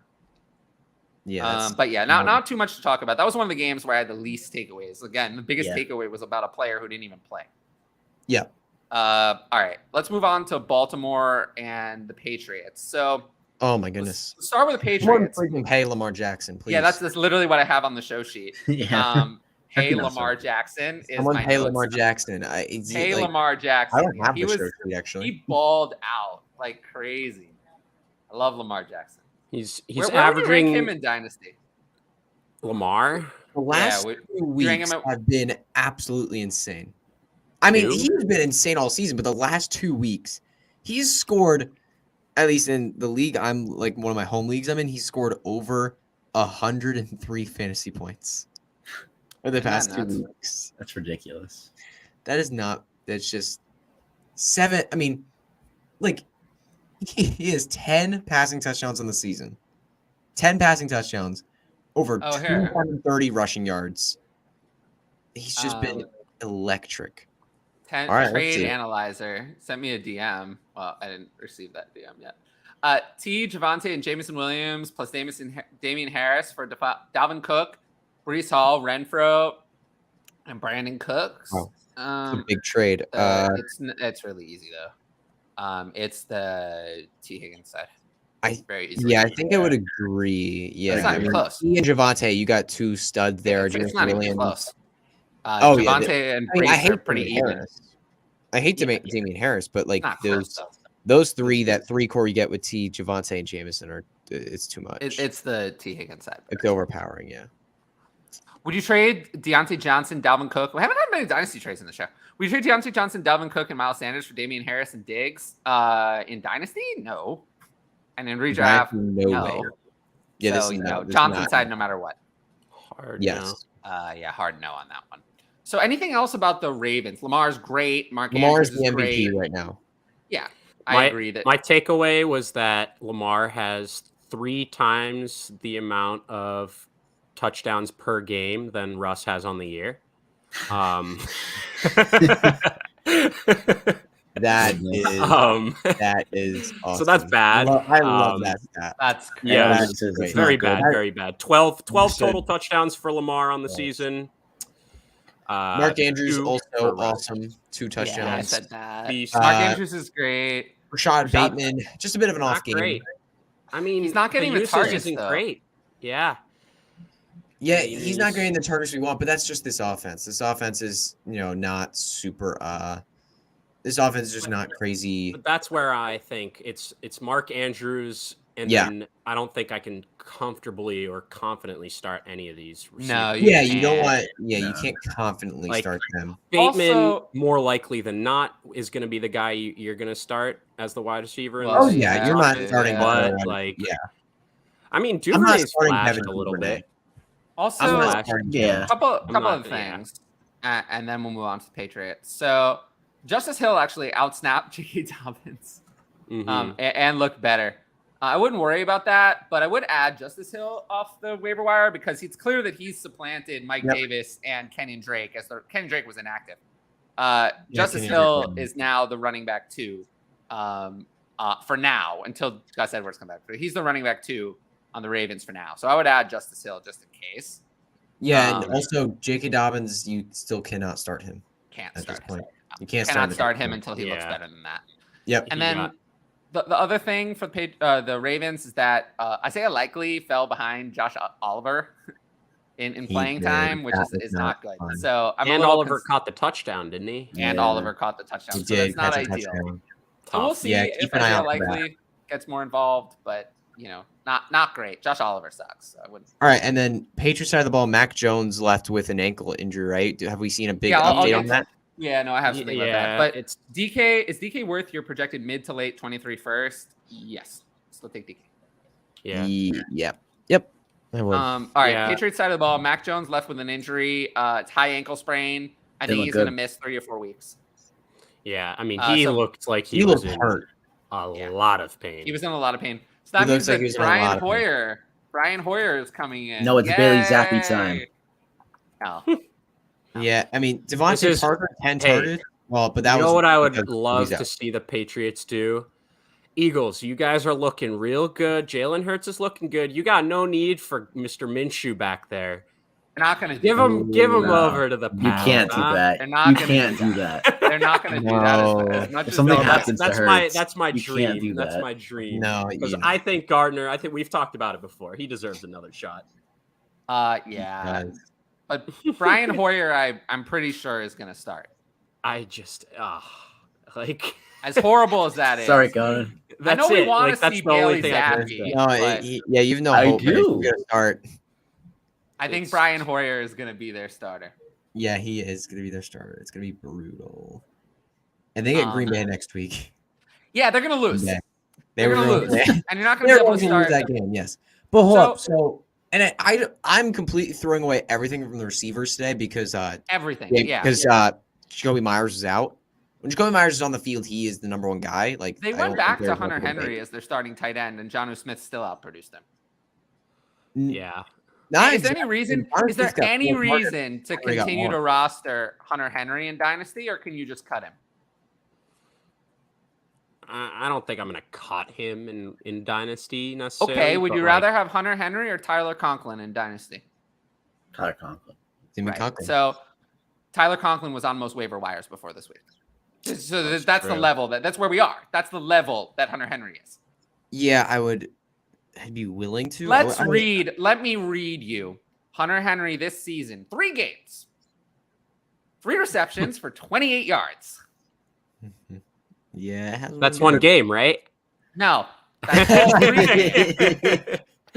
No, that's all 3 games.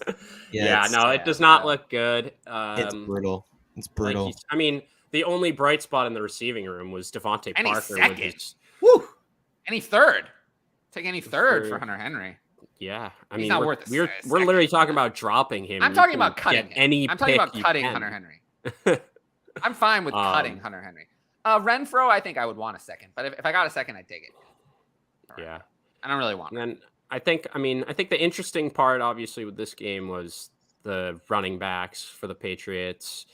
Obviously, it's kind of been like a back committee with Amy and Harris and Ramondre. And I do think with, Ty Montgomery out of the picture, it's leading to both of them at least being out there all the time. And they do have like this rotation, this weird thing where they're just going back and forth. Yeah. Exactly. But I did think only had 2 guys. They didn't use any third guy. But I thought it was interesting. They like broke their rotation where they're just going back and forth. They broke that one time so that Ramondre could get 2 straight drives just so that he could play that 2-minute drill.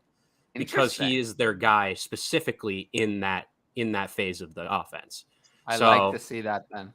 So exactly. So I do like that because those are like high value opportunities and just times to be on the field when they're just, it's likely if he's not going to be rushing it, but he's going to see some targets. And just like in this game, nothing crazy, but he got 4 catches, 28 yards. Like that's almost 7 points that you're getting added just from receiving work. Like you'll take that. Also, speaking of players you can cut, I think Kendrick Bourne can go. Sadly. Yep, he can. Like, I think he can go, right? There's no reason to keep him. Mm-hmm. I actually think Kendrick Bourne is still good, and I think that he just has worked his way into Bill Belichick's doghouse. Yeah, you ain't get. He is a good player. But unfortunately, in Dynasty, I think he can go. Yeah. Yep, I agree. And that's about it. They want Javonte Parker had a big game. If this is it should, you sell him as fast as you can. Yeah, he's once Jacoby Myers is back, he is the guy. Jacoby Myers is the clear wide receiver. It's the one in receiving targets. Parker is the 2 for now. And also, don't forget that Tyquan Thornton is coming back at some point. Yeah, Parker I wouldn't expect him. And also, now there's no Mac Jones. So, however bad it was, it's only going to be worse. No thanks. All right, I think that's we're done with that game. Yep. Oh, you guys get the Eagles and Commanders next. Yeah. Yeah, we get that one. You get to talk about how great the Eagles are. Oh, the Eagles, they looked, honestly, the second half on offense was not fun. They just didn't look very good. But watching Carson Wentz get absolutely destroyed, half the plays was incredible. That was, it was just so fun because he kept holding onto the ball and he looked like an idiot out on the field. He just genuinely looked so bad. We kind of saw this coming where it was like, it's too good to be true. Too good. 2 weeks where he put up 25 plus and it's like playing the Eagles. I thankfully took him out of all my lineups that I used. I dropped him. I dropped him for Marcus. I started Marcus Mariota over him. Yep. I did that too, except that wasn't honestly even like the best. Marcus Mariota. He was fine. He was fine or something. I don't know. But so, my biggest takeaway from this was that Hurts didn't do anything on the ground. Like he had 20 yards rushing. Had an amazing and he had game. Exactly. And Like, so I think that's awesome. Like Hurts when is he's legit, guys. Hurts is guy. legit. when he has here. 3 passing He is touchdowns, he doesn't need rushing touchdowns. He doesn't He is need the it. rushing work. He looks awesome. He looks Jalen awesome. Hurts is him. He is him. He is him. Confirmed. I think confirmed he does look like it. So, I mean, we'll see. I'm sure they'll have some more, more difficult tests coming up soon, I'm sure. Yeah. But Jacksonville this week. and Arizona, and the Dak Prescott-less Cowboys. I guess I think Jacksonville really will be bad. tough. Yeah, they don't. I mean, have- they've been on the up and up. So, but I mean, I think that the backfield's still kind of frustrating. It's Sanders is the lead guy by so far tough. in terms of like just looking at it. Washington's D played well this week against the Phillies run game. They just stopped Hurts, they stopped Sanders, they stopped they just stopped everybody. They had a good game against the run. They couldn't stop anyone receiving the ball. No, I mean that's like Smith, especially Javonte. Yeah, Javonte, oh my god, he was so like I don't watch all the football games, but I watch every Eagles game. He has looked like a star. He looked like a star in that game. He looked like a superstar. He looked unbelievable in that game. He had some unbelievable catches. The Eagles trusted him to make some big time plays. Some of them he came down with, some of them he didn't. But he looks so special. And he's looking like everything I hoped he could be. Like he looks so good. and it's Team's just coming like together at the right time. Yeah, Starting exactly. It's like good luck trying to pick. You're trying to put another guy on AJB, and it's like, okay, Devontae's right there. You got Goddard still. You got weapons. You can't guard both those as guys. well, You just and- can't. The Eagles' offense is so good, man. You have to pick Yeah. your poison. You It just have to looks pick your poison with those phenomenal. two. Like it's not to the extent, obviously, but it's almost like Tyreek Hill, Travis Kelce. You have to pick your poison with one of these guys. One of them is going to hurt you, and one of them you're going to have to try to cover. And AJ Brown, even though Smith is going off, AJ Brown still had a great game.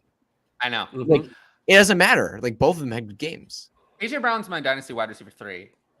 Yeah. I do feel like really it's pretty clear. Like Chase and Jefferson are the 1 and 2 in some order, Yep. and then AJ Brown and Waddle are the 3 and 4. And I don't think there's really any other way. I don't think there's another choice. Speaking of Waddle, I don't know if he's going to play this week. He was listed as a limited in practice today with the groin injury. That just came up on my phone. I'm not concerned about that yet. It's too early. It is too early, but short Too week. early. They play on I Thursday. mean, that's why I thought Being about limited in mentioning a it. Monday practice after you just played a game on Sunday Is that even like?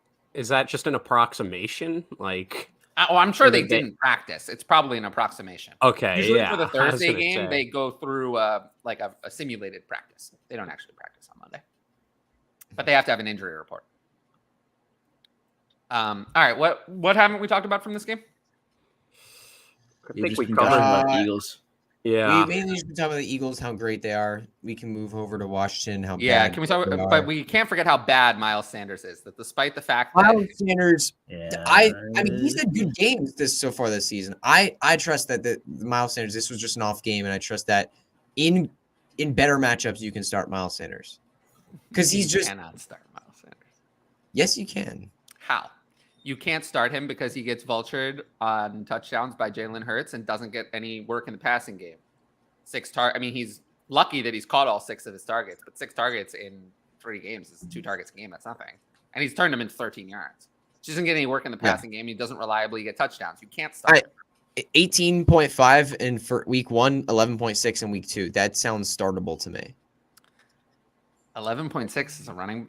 That's like running It's back. on the board. That's like It's on the board, yeah. That's outside the top 24. Yeah. week one, unstartable. yeah. And But this last week was a disaster. Yeah. I This mean, last week and that's wasn't in the good. range of outcomes. To me, he's not someone you want to start. He's someone if you're starting, I'll put it this way. If you're starting him, your dynasty team is probably not a contender. Unless you have That's great wide fair. receivers. But you Yeah. shouldn't be starting him. He's not someone. I fell into the trap this week along with some other people and ranked him at running back 22. And I should have just listened to my gut and ranked him a lot lower. Yeah, I trust Sanders a little bit more. The Eagles are clearly giving him the lead role. He's healthy, and in good matchups, I think he'll be able to be very efficient and just get good work and be able to put up a good performance. The other thing is, I feel like Kenneth Gainwell is overranked in. No, Gainwell has gotten nothing. He's gotten nothing. I Yeah, 'cause, want like, to have to move Sanders- down my rank. It's rotated between Sanders and Scott, and they've both got very limited work. It just shows how clearly Sanders has taken over this backfield and how It has nothing to clearly do with number that. one. It has nothing to do with that. Sanders is the number one. No, it's not. No. It has nothing to do with that. The reason I don't want Gainwell is because if I can't start the starter, why on earth do I want to roster the backup? Yeah, I agree. You don't want to roster these guys, but I'm just saying, like, they just have not gotten much work at all in the past couple weeks. I feel like, to me, that just shows that how clear Sanders is over those guys. Yeah, I just don't want him anyway. Jalen Hurts is the rushing offense, It's fair. and this was a down week for him on the ground. Yeah, and he still put up a monster fantasy game. But I I mean, know, but Miles Sanders didn't deliver even in a down week for Jalen Hurts on the ground. What about the weeks where Jalen Hurts has more carries? That's the only thing. yeah, I mean, but Sanders got 16 opportunities, just wasn't super efficient. Washington's D-line was just, they were good this week. They stopped everybody. But what do we think about, I mean, Carson Wentz had 3 completions in the first half. I mean, Carson Wentz sucks. Carson Wentz Carson Wentz sucks. sucks, and He had negative shame one. on- The team had negative 1 passing yards yeah, in the first half. Carson Wentz is in that group of quarterbacks where I think he's not going to get a job next year. I think he's going to be left off the carousel. Possible.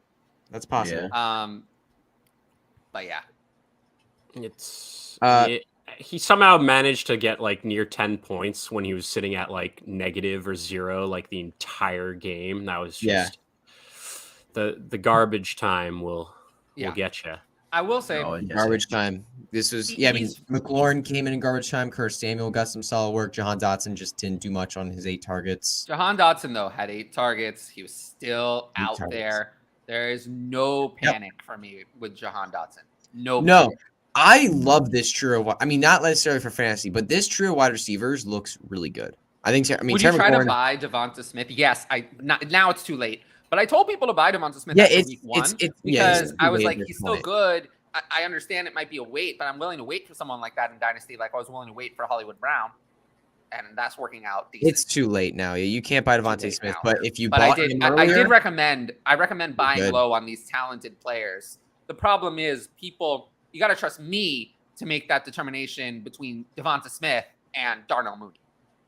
I'll do that for you, but it's also easy. One of them was drafted in the first round. The other was drafted in the 5th. That'll tell you a little bit about which player is talented and which player is not.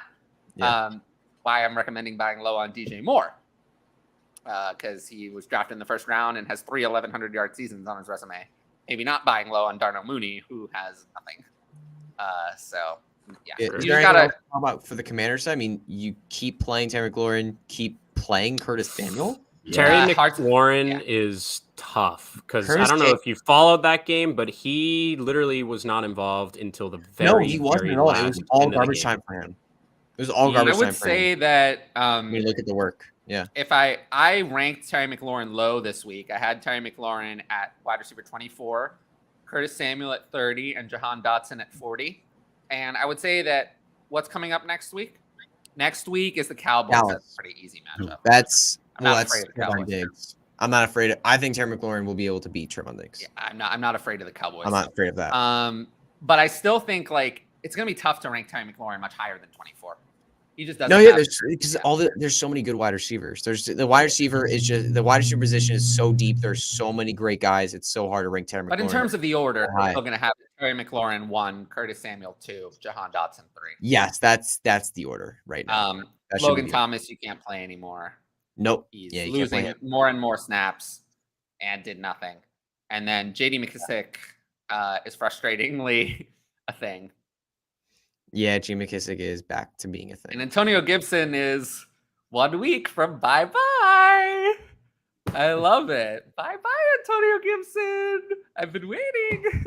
I've been Yeah. waiting so I can stick that nail in Ryan's coffin. Bye-bye, Antonio Gibson. You know, 1 more week. Paris Campbell goes out there for all the snaps, does nothing. Antonio Gibson's losing his job. It's funny. I literally put it out on Twitter before week 2. Don't start Paris Campbell even in an emergency. And now I said that after week 1, I said, sell Antonio Gibson. You have 3 weeks.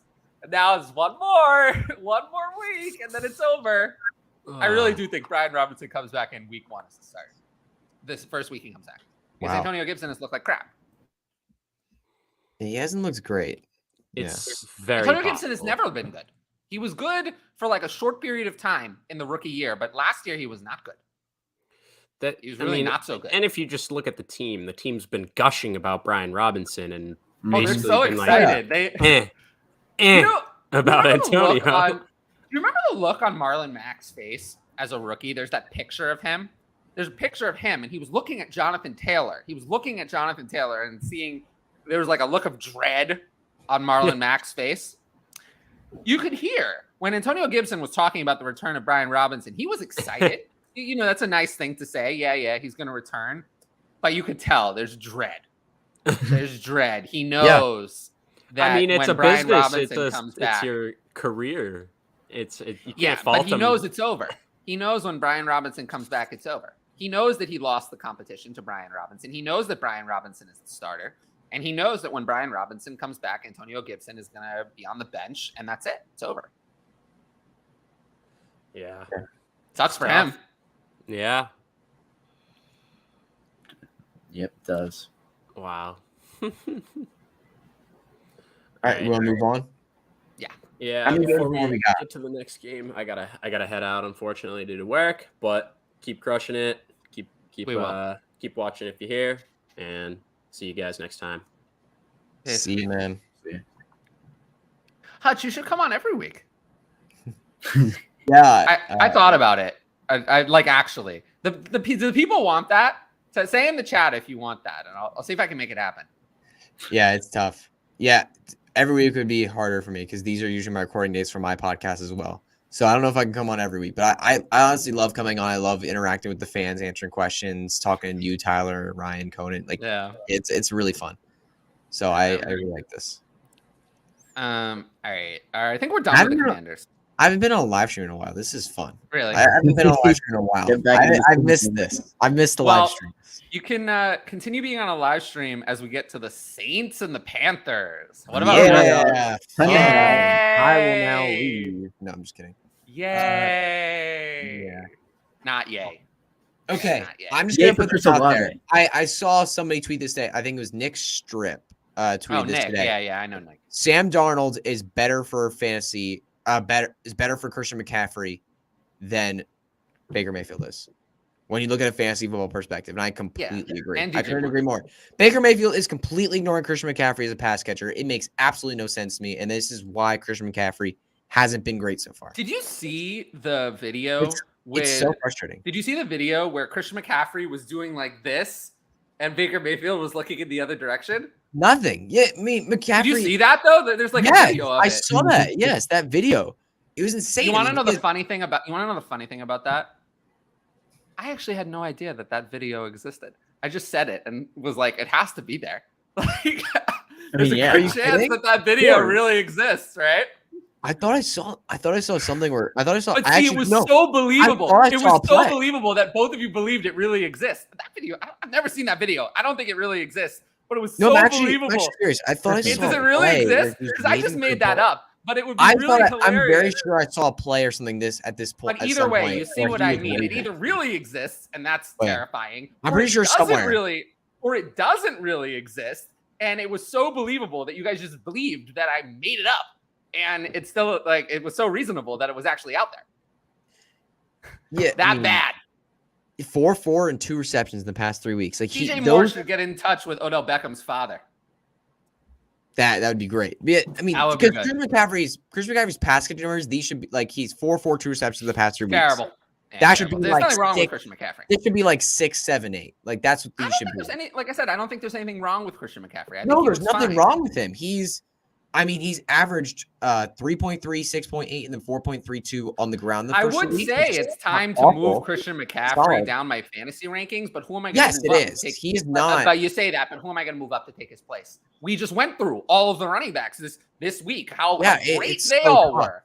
Yeah, how great they all were, right? I mean, how great all of them did. Which one of them am I going to move up? Which one of the failures is going to take his place? I mean, DeAndre Swift is not going to play. No. Joe Mixon managed a quarter, not even a quarter of the yards that Christian McCaffrey did. Yeah, I don't know. You like it's annoying. Dalvin Cook is injured. Yeah, great. Jonathan Taylor was bad. I mean, Austin Eckler had 4 carries. Which one of those am I going to move up? So you're going to play Christian McCaffrey as top 3 running back. Hurt. Like Najee Harris has been horrible. Which one of those am I going to move up? So I can't move any of them up. So I guess Christian McCaffrey is going to be a top 3 running back again next week because what choice do you have? Yeah. What choice is there? There's nobody else. Yeah, there's no choice. Like It's it. quarterbacking Panthers yourself. But I'm full. Christian McCaffrey had 25 carries. I mean, he had 25 carries. He was used, and he had 108 yards on those carries. That's not bad. He was good, but I'm He played 80% or more of snaps in all 3 games. That's a workhorse. I mean, there are very few of those. Yeah, I'm at the point where I want Sam Darnold playing because I think he's better. I agree with you. More. I agree with you that I want He's going to be a target hog for DJ Moore. He's going to give DJ Moore tons of targets. He's going to give McCaffrey targets, and it's going to be great. What would you take here? I want Sam Darnold starting. No, this question. Baker in a third or Ever in a second? Assume this is Superflex tight end premium. That's what I think it is. I'm pretty sure I'm the one who told him to do this trade.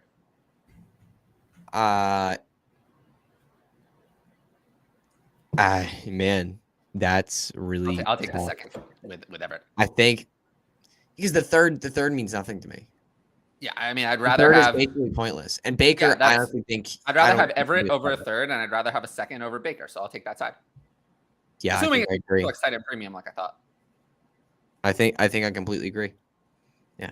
All right. Is there anything to talk about with the Panthers? Anything at all? No, not really. No, right? I mean, McCaffrey- DJ Moore, we talked about to open the show. I said I have him at Dynasty wide receiver 24.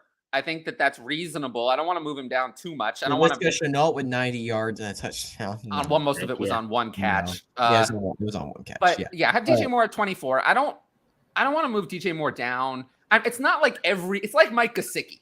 I moved him down, but at this point, I'm not going to, every week he fails, I'm not going to keep moving him down because now we're with Mike Gesicki, and now I think DJ Moore is in this category. We're already writing this year off. Now I just want to point this out real quick. He's had 6 targets in each of the past 3 weeks, right? Last year, he did not have 6 targets or less one time. No, I understand that. What I'm saying the volume is not there like it normally is. So he has bad quarterback play and a bad offense. The volume isn't there.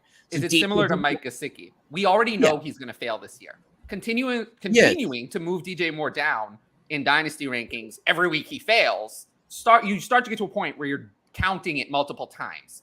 Like, I'm not going to move DJ Moore down to wide receiver 40 in dynasty. That's not going to happen, no matter how badly he does this year, because he does have a track record of success. He has a massive contract, and he has first-round draft capital, and he's been good he's been good as a player the entire time he's been in the NFL. So there's only so far that I'm going to move DJ Moore down. Mm-hmm. Like, DJ Moore is not even going to be wide receiver 35 in dynasty. He's not going to move down that far, no matter how badly he does. No, you can't. But, like, do you have any confidence starting him next week? No, none whatsoever. I'm just saying that I think I've already. He plays Arizona, though. That's the problem. I'm still not starting him. I've already decided that he's going to fail the rest of the year. Man. So I've already ranked him as if he fails the rest of the year. So if I've already ranked him as if he fails, there's no reason to keep moving him down. What if Sam Darnold starts? I think they could put. I think he's going to fail. Sam Darnold gets in. Baker Mayfield is not look good. They're committed to Baker Mayfield for this year. They don't want to see Sam Darnold. They already know that Sam Darnold isn't in. They're gonna give Baker Mayfield a full audition. I think they would have gone to Matt Corral if he were healthy, but he's not. Maybe he's not healthy. So then I think that they're gonna stick with Baker Mayfield. I don't think they're going to Sam Darnold at all. All right. Anything on the same side we want to talk about? I mean, Jameis Winston had a solid game for fantasy. I mean, he's the quarterback 15 on the year now. I do think if Laviska Shenault was dropped, you should add it. Oh, you're talking. Oh, you go back. Dropped in dynasty only, not redraft, but in dynasty. The truthers are running wild, including myself. Yeah. So like, if he was dropped, I would add him. But that's enough about the Panthers. Other than that, yeah, Chris Olave with a breakout game. I mean, the air yards were there, and the air yards 13 receptions, 9 targets, 100. I mean, Chris Olave. I think receptions. For me, I think Chris Olave is the one, even when Michael Thomas gets back or gets back. Was he gone? I mean, he was hurt in this game. He was a little hurt. I think Chris Olave is the one from now on. I think I'm going to rank him as the one. I would agree. Yes. Yep. I really, I think I bowed to a little bit of pressure this week in my rankings and moved him down to wide receiver 35 by the time the week closed. I wish I had just stuck with my original ranking, which I had him at like 27 or 28. Yeah. I had Michael Thomas. Kamara sucked. What are we doing with him? Looks washed. He just doesn't look like he looks doesn't washed. look great. He doesn't look good. No, I went because I didn't see this game, but I went back and watched like a lot of his snaps and his work. He just Like he doesn't look great. Honestly, of he all just the doesn't old look- running backs, like Dalvin Cook, okay. I mean, he's been okay. He's actually been good. He just it hasn't been quite coming together. He got an injury. Joe Mixon, this game was bad, but he looked good in the other games. Austin Eckler's had weird touches, but he's looked somewhat decent. Alvin Kamara, look, Derrick Henry was actually good on his runs, but got bottled a little bit up, bad defensive line, or offensive line, and all that. Alvin Kamara looks washed up. Like Alvin Kamara is the one where I have a talent concern. I have a concern that the talent is gone, that something happened to Alvin Kamara. So he's the one where I'm the most concerned, and he's the one I have the lowest of that group in Dynasty. Yeah, I agree. He just doesn't look good anymore. He doesn't look very good right now. No, he might be injured, but Maybe one way or another, he is coming off the injury. He is coming off the injury, to be fair. But yeah, in the last game, he didn't look good either. It doesn't matter. But he looked very good in the first game, but he got injured in that game too. too. He got injured in the second game. And he didn't even play at all in the second game. Oh, that's true. Yeah, I think he got injured in the first game. He got injured in the first game, yeah, and he didn't look good in that one. And then he missed the second game, and then All right, yeah, so no, he hasn't looked good at all. Anything else on the Saints? Other than that, Chris Olave as a superstar. Yeah, I don't think so. Juwan Johnson let me down. Oh no! I started him in Trade Addicts 8. Oops. Ooh, ouch. Let me Yeah, down. I Jamal wanted Jackson, no. All right. Dude, I went everywhere. I went like 100% on him on waivers, not 100% fab, but I like picked him up on every waiver wire in the dynasty, and of course he drops a 0 the next week. I know. Course, yeah. All right. Yeah. Classic fantasy football. Yep. Jaguars and Chargers. Oh, we're finally into the afternoon games. Only 3 hours. Yeah. we have to go faster. We need to talk about this. Yeah. Between next week and this one. Because I've only got about like 10, 15 ish yeah, minutes. I get the show being long, but this show can't be this long. Like I just have I'm gonna need 4th, 5th, and 6th people on this show every week. All right. I want to talk about James Robinson because he has looked amazing, and he's the RB2 on the season right now in PPR. Yeah, no, he's great. He's looked nothing less than spectacular. Honestly, he really has. And it's funny throughout the offseason, there were some beat reporters saying, no, James Robinson, when he comes back healthy, he is the lead. He is the guy. And we ignored it. Didn't believe it.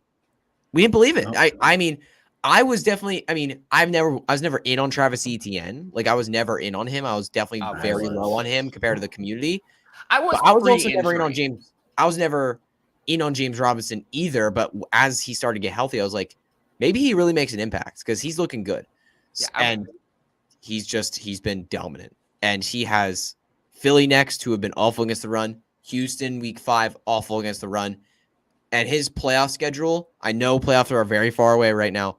When you look at those matchups, you got a lot of juicy matchups down there. I think James Robinson is about to go off. How about this then?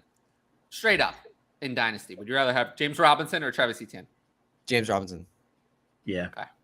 I'd still rather have Travis Etienne, but it's not that far away. No, I want Robinson.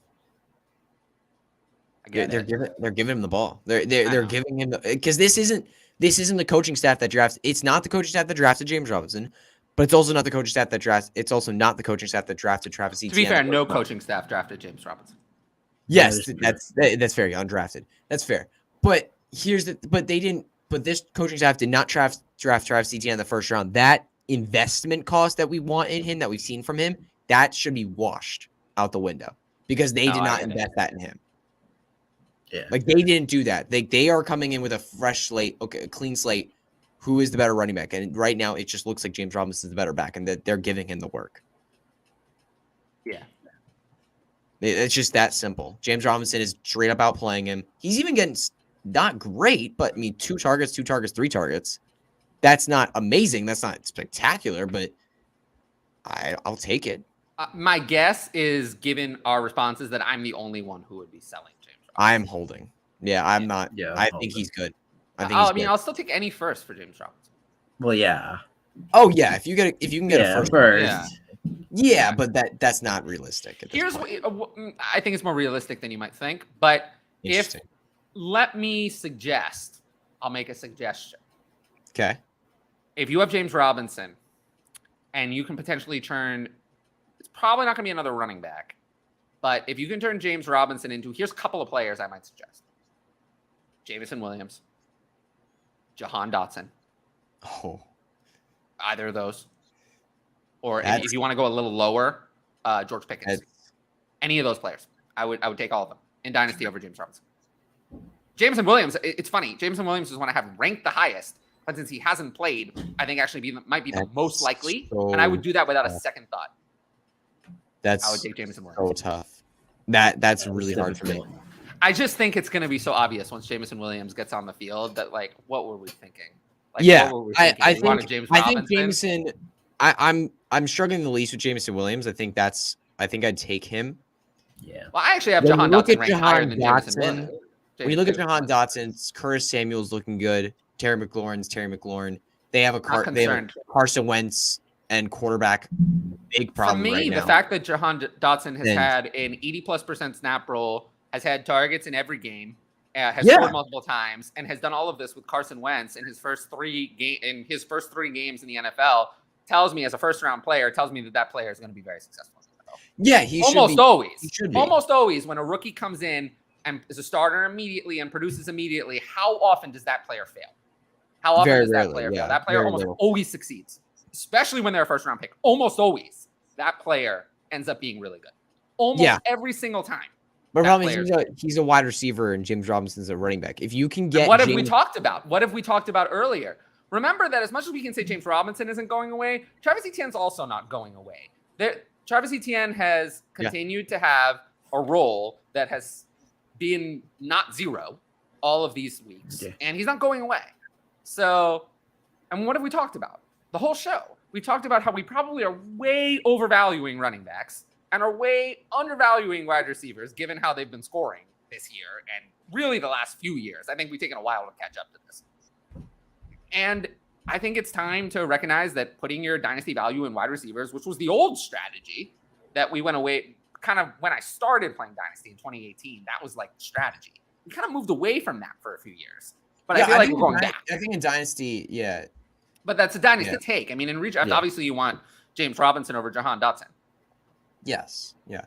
Because you don't have to worry about multiple years. Yeah, I haven't thought about Dynasty for a long time. I've been very redraft mode for a long time. I mean, I do ask DLF, so I'm still mostly. Obviously. This I know. Still mostly a Dynasty, though. I mean, I do.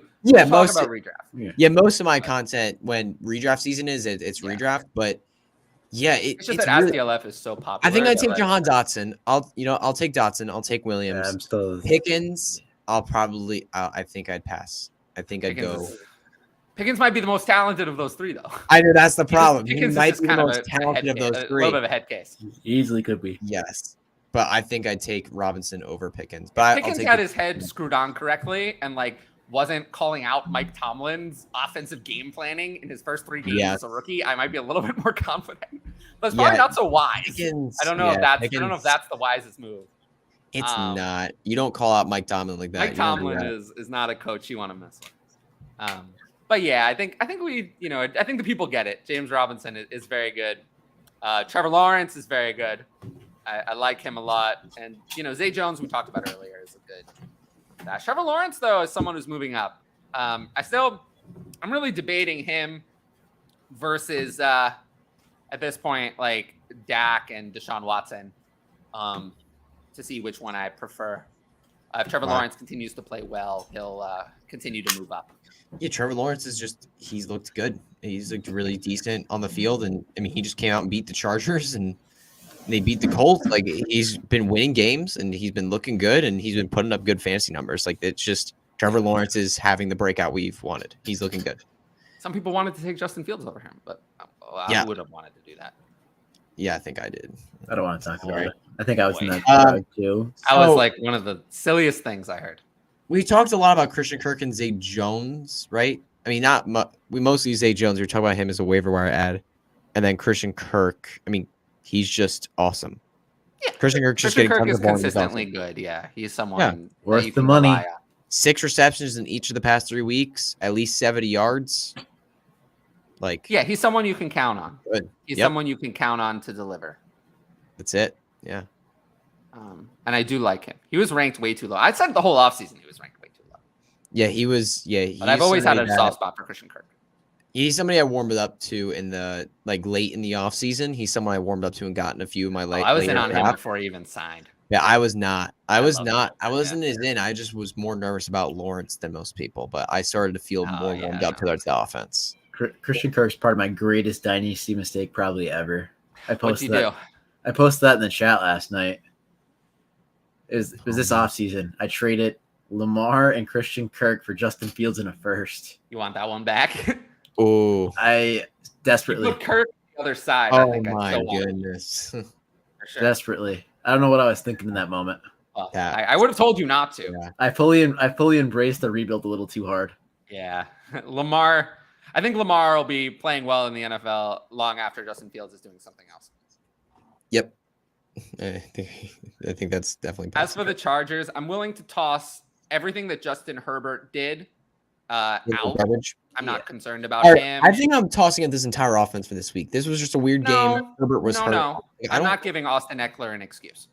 Austin Austin Eckler is Eckler- different. That one's Austin different. Eckler, I'm willing to consider that the rushing situation is a problem. He's not getting the usage we want.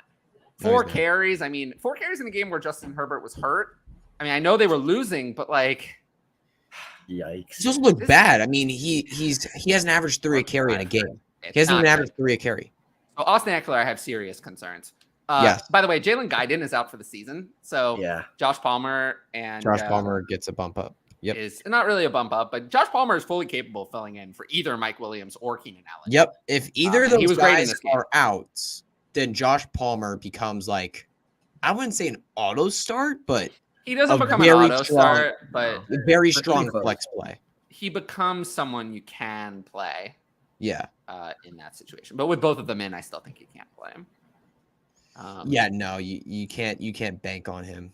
Can't bank on it with Austin Eckler No. and Gerald Everett also getting Yeah, targets. that's There's just sure. not Maybe enough he to go gets a around. deep touchdown every once in a while, whether they're both in. Sure, you can bet on maybe. He's not a bad best ball asset But- because in a or Justin best Herbert ball, yeah. offense, in a Justin Herbert offense, you want pieces of that. Yes. And Yeah, with I mean- Guyton out, he's even more likely to get the deep touch. Gerald Everett only received 6 targets, but I mean, he's still 6 targets is good for a tight end, though. Not bad. Yeah, I mean, the first 2 Yeah. weeks he was great. I mean, the first week he scored a touchdown and got lucky there with only Yeah. 3 catches, but the second week he got 10 targets, 6 receptions, I 70 think I'm playing yards. Gerald Everett again next week against the Texans, unfortunately. I'll be continuing I'm to play down Gerald to play him. Everett. If you again. tell me he's getting 6 targets against the Texans, I'm probably still playing him. Yeah, if you can get like 4, I don't know, if you get like 6 4 or targets 5 may include a receptions, touchdown. 50, I 60 mean, you yards. catch if you have 6 targets, that's on average 4 receptions, which is good for a tight end. Yeah, and you get like 40, 50 yards, which is Yeah, at least that's not- 9 and may or points, may not include a touchdown. So, and maybe a touchdown. That's it. Like they. yeah, no concerns take with it. Gerald Everett. Yeah, no, we're good here. Not yet. And then, but that's it. Wow. Yeah, for All that right. game. Is there anything else? For that game, that's it. Yeah. All right, but guys, I think I'm There's gonna have to so hop many out. damn games. We haven't hit the bye weeks yet.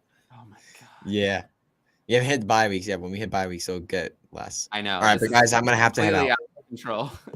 All right. Yeah. Thanks for coming Oh, on. yeah, thanks for coming on. Yeah, I'm sorry, guys. I thought this show would be a Don't- little shorter don't be than it so- actually ended up It's It's being. okay. We also thought it would be a little shorter. I did it this Yeah, last yeah, week too. Yeah. Yeah. All right. Peace. All right, guys. I'll see y'all. See ya. Follow him, by the way. Yeah. Now, Ryan, you get mop up duty this week. Ah, there we go. It was me Well- and Conan last week. Yeah. All right. I'm gonna take us through the. I think if people have actually been watching this long, they're probably long sick of hearing my voice. Miles Do you like Garrett how I have a just- background for 2 people? I have a background for 3 people, and I have Yeah, a that's background nice. for 4 people. But yeah, I'm going to take us through the rest of the games very fast. So Rams and Cardinals. Cam Akers. We talked about this like 3 hours ago, but Cam Akers actually was 3 hours ago. Yeah, I know. Cam Akers was the starter. How concerned are we? There's not much to talk about here. Cooper Kupp had a down game. It happens. Still I think the scored big like things what, to talk 20 about points? are Allen Robinson, 2 for 23, not much. And how concerned are we about Matthew Stafford? Pretty to moderately high. In Dynasty, would you rather have Matthew Stafford or Kirk Cousins? Wow. Probably Kirk. Yeah. I think I'd still rather have Matthew Stafford, but I think I'd rather have Derek Carr over Kirk Cousins.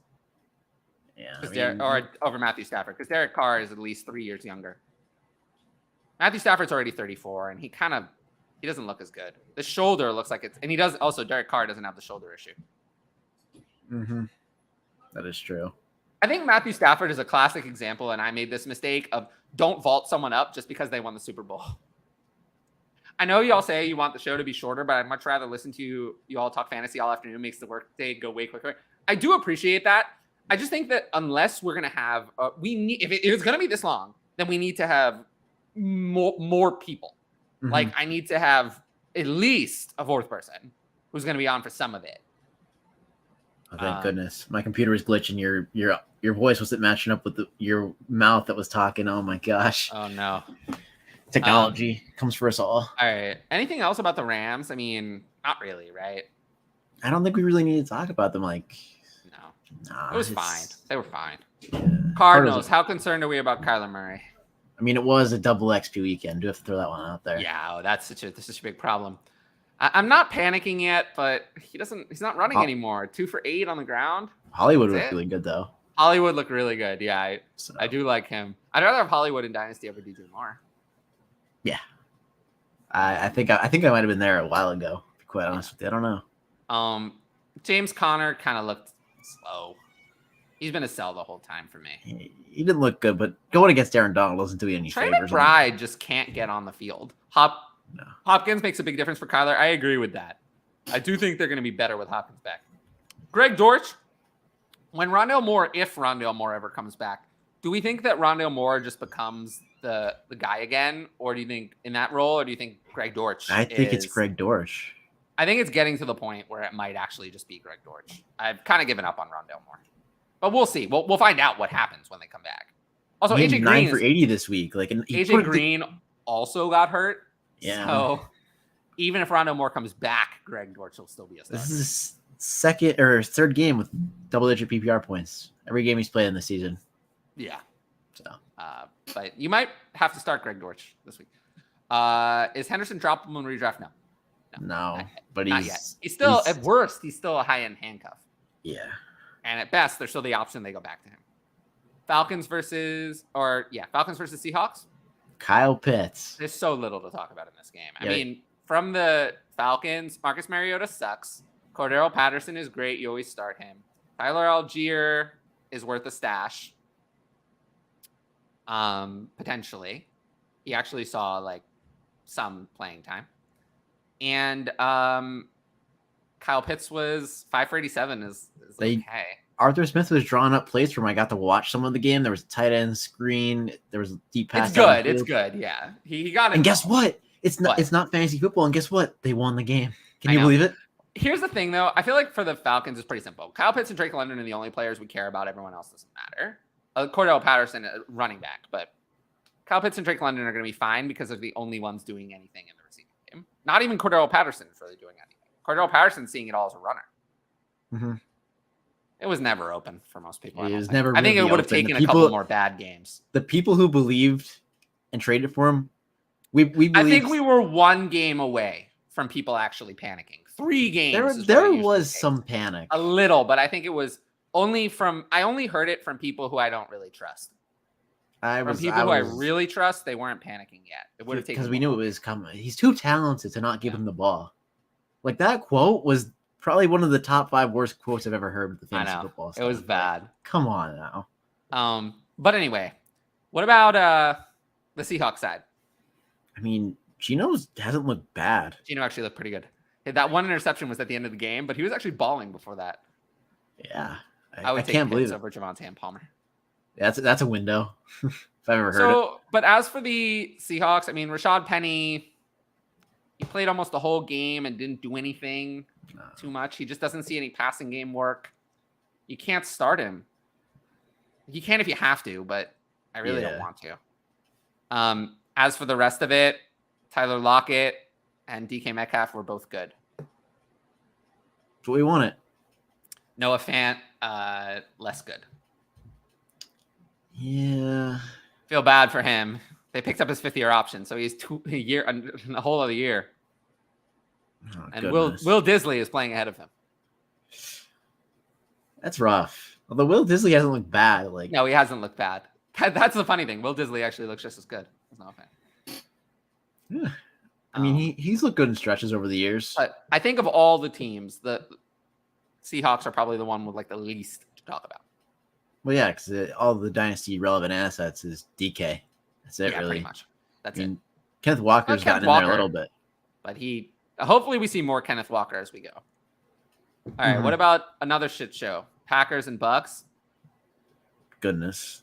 That feels like you're taking it like I watched basically the whole game in its entire duration. Oh my goodness.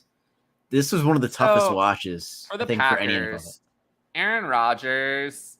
Oh yeah, I thought you were talking about the 49ers. No, the Packers and Bucs. I'm skipping games. Yeah.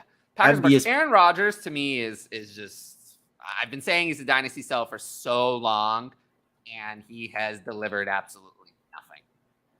Here. Nothing at all. They did win this game, but he's 38. Really you can't play. You can barely play him. All they do is run. They want to run some more. Even against Tampa, they still tried to run. You can't play Aaron Rodgers. He doesn't run. He doesn't have a high ceiling. You can't play him, and he's 38. So his dynasty value is evaporating to me.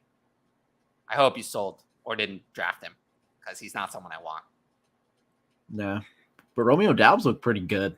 Yeah, Romeo Doubs look good. Yeah, he caught all 8 of his targets for 73 yards and a touchdown. Would you rather have him or Alan Lazard in Dynasty? Oh, it's Romeo Doubs pretty easily. Yeah, I think I have to agree. The unknown is better than the known. That's a semi-limited quality. I agree. Romeo Doubs, I think maybe I should rank him a little bit higher. It was really funny because I don't know if you saw the first touchdown. There's only one touchdown. The only touchdown, my bad. Yeah, I think so. It looked like Alan Lazard scored too.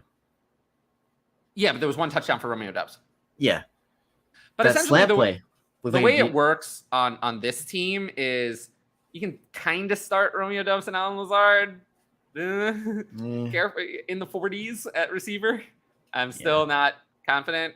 Jones and Dillon will have better days. This is a very tough rush defense. That is true. Robert Tonyan had a decent game. And he actually played a majority of snaps for once. So they're ramping him up a little bit. Yeah, I didn't expect that to happen, but when you have limited receivers, I guess you have to do that. You have to, yeah.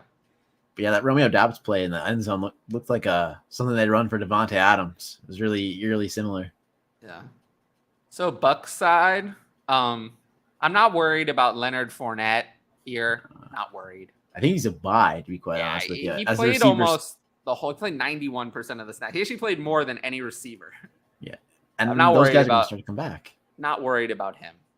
Mike Evans, Chris Godwin, they're all going to come back. I think we can mostly toss this game because Evans was suspended, Godwin didn't play. I don't actually want to start any of these players who did well. Russell Gage is the one. He was signed to a long-term deal. He got 13 targets. He did well. He's someone in Dynasty I'm fine keeping around on my roster. Yeah. But still not someone who's really carrying a lot of value. He has proven now that if everyone else is out, he can do well. Yeah. He has proven that. So good for him. But other than that, this is a game, Bucs side mostly tossing it because there's just not much. Class and Cordero Patterson, he's good. Yeah, he's good. I mean, in a year where running backs aren't doing anything. Yeah, he's good, but in Dynasty, obviously, I want to try to get out. Obviously, but okay. Last game. The worst to end on a clunker. Best for last? No. Worst not today. Yeah. 49ers and Broncos. Is there anything to say other than yuck? Nathaniel Hackett should be fired on the spot. Oh, yeah, absolutely. He has no idea what he's doing. He has no business coaching. Russ has no business playing quarterback. It's just so bad. There's no other way to spin this in a positive light, at all. Yeah, nothing good. For the Broncos, I mean, you can't play Russell Wilson again. I'm not starting him next week. Javonte played fewer snaps or he played only 45%. Melvin Gordon played 38, more. And Mike Boone had 19. I mean, of course, we have to get Mike Boone involved. Sutton had a good game. Sutton had a good game. Yeah, Sutton played 86% of snaps, had 10 targets. He was the leader. But yuck. Nothing else. I mean, you can play Sutton, and you probably have to play Javonte. You're probably forced into it, but you can't play anyone else. No Judy for now. No Alberto. Alberto played behind. Alberto was the 4th tight end in snaps. That's something. Eric Saubert, Eric Tomlinson, and Andrew Beck all played ahead of him. Have you heard of any of those people? I have, only because Beck scored in week 1, he scored week 1. Yeah, Alberto is plummeting down my dynasty ranks. He's not it. And when Greg Dulcich comes back, Greg Dulcich might be the guy. Is Sutton coming back to life a bit? Yeah, but only out of necessity because everyone else is bad. Let's see what happens when Jerry Jeudy comes back. But yeah, Sutton to me is like, the volume's so low though. Like, ugh. It's a rough He's a high end 2 for me for now. I just worry there's no touchdowns. There haven't been any touchdowns. Russell Wilson has been so bad, and it's been getting worse every week. So I'm concerned. But yeah, he's still a high end 2 for me. Jerry Jeudy, you can't start. And yeah, I would probably sell high on Sutton. Other side of the ball. I mean, there's George not Kittle played a lot of the game, 4 for 28. He'll have better days. Debo and Ayuk had 8 targets each. Yeah, that's not bad. Debo was in the running game but didn't do anything. Jeff Wilson played a lot. Jordan Mason, not at all. So they don't have to go for a committee if they don't have a second guy that they trust. I mean, we Debo probably, but Debo was the backup running back. Yeah, Jordan Mason only had 1 carry. And now Trent Williams just got diagnosed with a high ankle sprain. 4 to 6 weeks. Time. Yeah. In terms of this team, I am concerned about all of it. I mean, Debo Samuel, he has that long-term deal, but I'm concerned about him. His role just seems so hit or miss. Yeah. I mean, Brandon Ayuk, I like him, but again, like, just seems so inconsistent. He started 3 for 39 and a touchdown and then never saw the ball again. I mean, when your quarterback is stepping out of the back of the end zone, I know, unintentionally, that was bad. Yeah, it's just I wish we had a whole season of Trey Lance. Well, we don't. Yeah, Jimmy Garoppolo looked awful. It was really bad. Yeah, now it's a mess. It is a mess. Jimmy Garoppolo looked absolutely awful. I hear a lot of Niners fans calling for Kyle Shanahan's name. Or his job, not calling his for his head. Yeah. Yeah. Well, good luck with that. Got offered Deontay or J-Rob in Dynasty. Deontay. Yeah, Deontay, pretty easy. All right. Well, this game was a disaster. Put it in an incinerator. But other than that, we finally have made it. Yeah, Deontay over J-Rob. We finally have made it to the end of this show. This is a very long one, but I appreciate everyone who watched or listened or whatever. If you're still here somehow, leave a comment and subscribe to the channel. And yeah, I'll try to have like more special guests on the show to try to kind of mix up a little. Javonte Smith and Jahan Dotson or Trey Lance in 12 teams. That's kind of interesting. Give me Trey Lance. Trey Lance. Take Trey Lance. It's close though. But yeah, like I said, comment, subscribe, hit the notifications bell, and I'll be back on Ask DLF. We'll simulcast on here and on the DLF channel tomorrow at 9 p.m. Eastern, and then I'll be back for Start Sit on Sunday, 11:30 a.m. Eastern as well. But anyway, follow us on Twitter, and dang it, not again. I hope you enjoyed the marathon, and we will see you all soon. See you.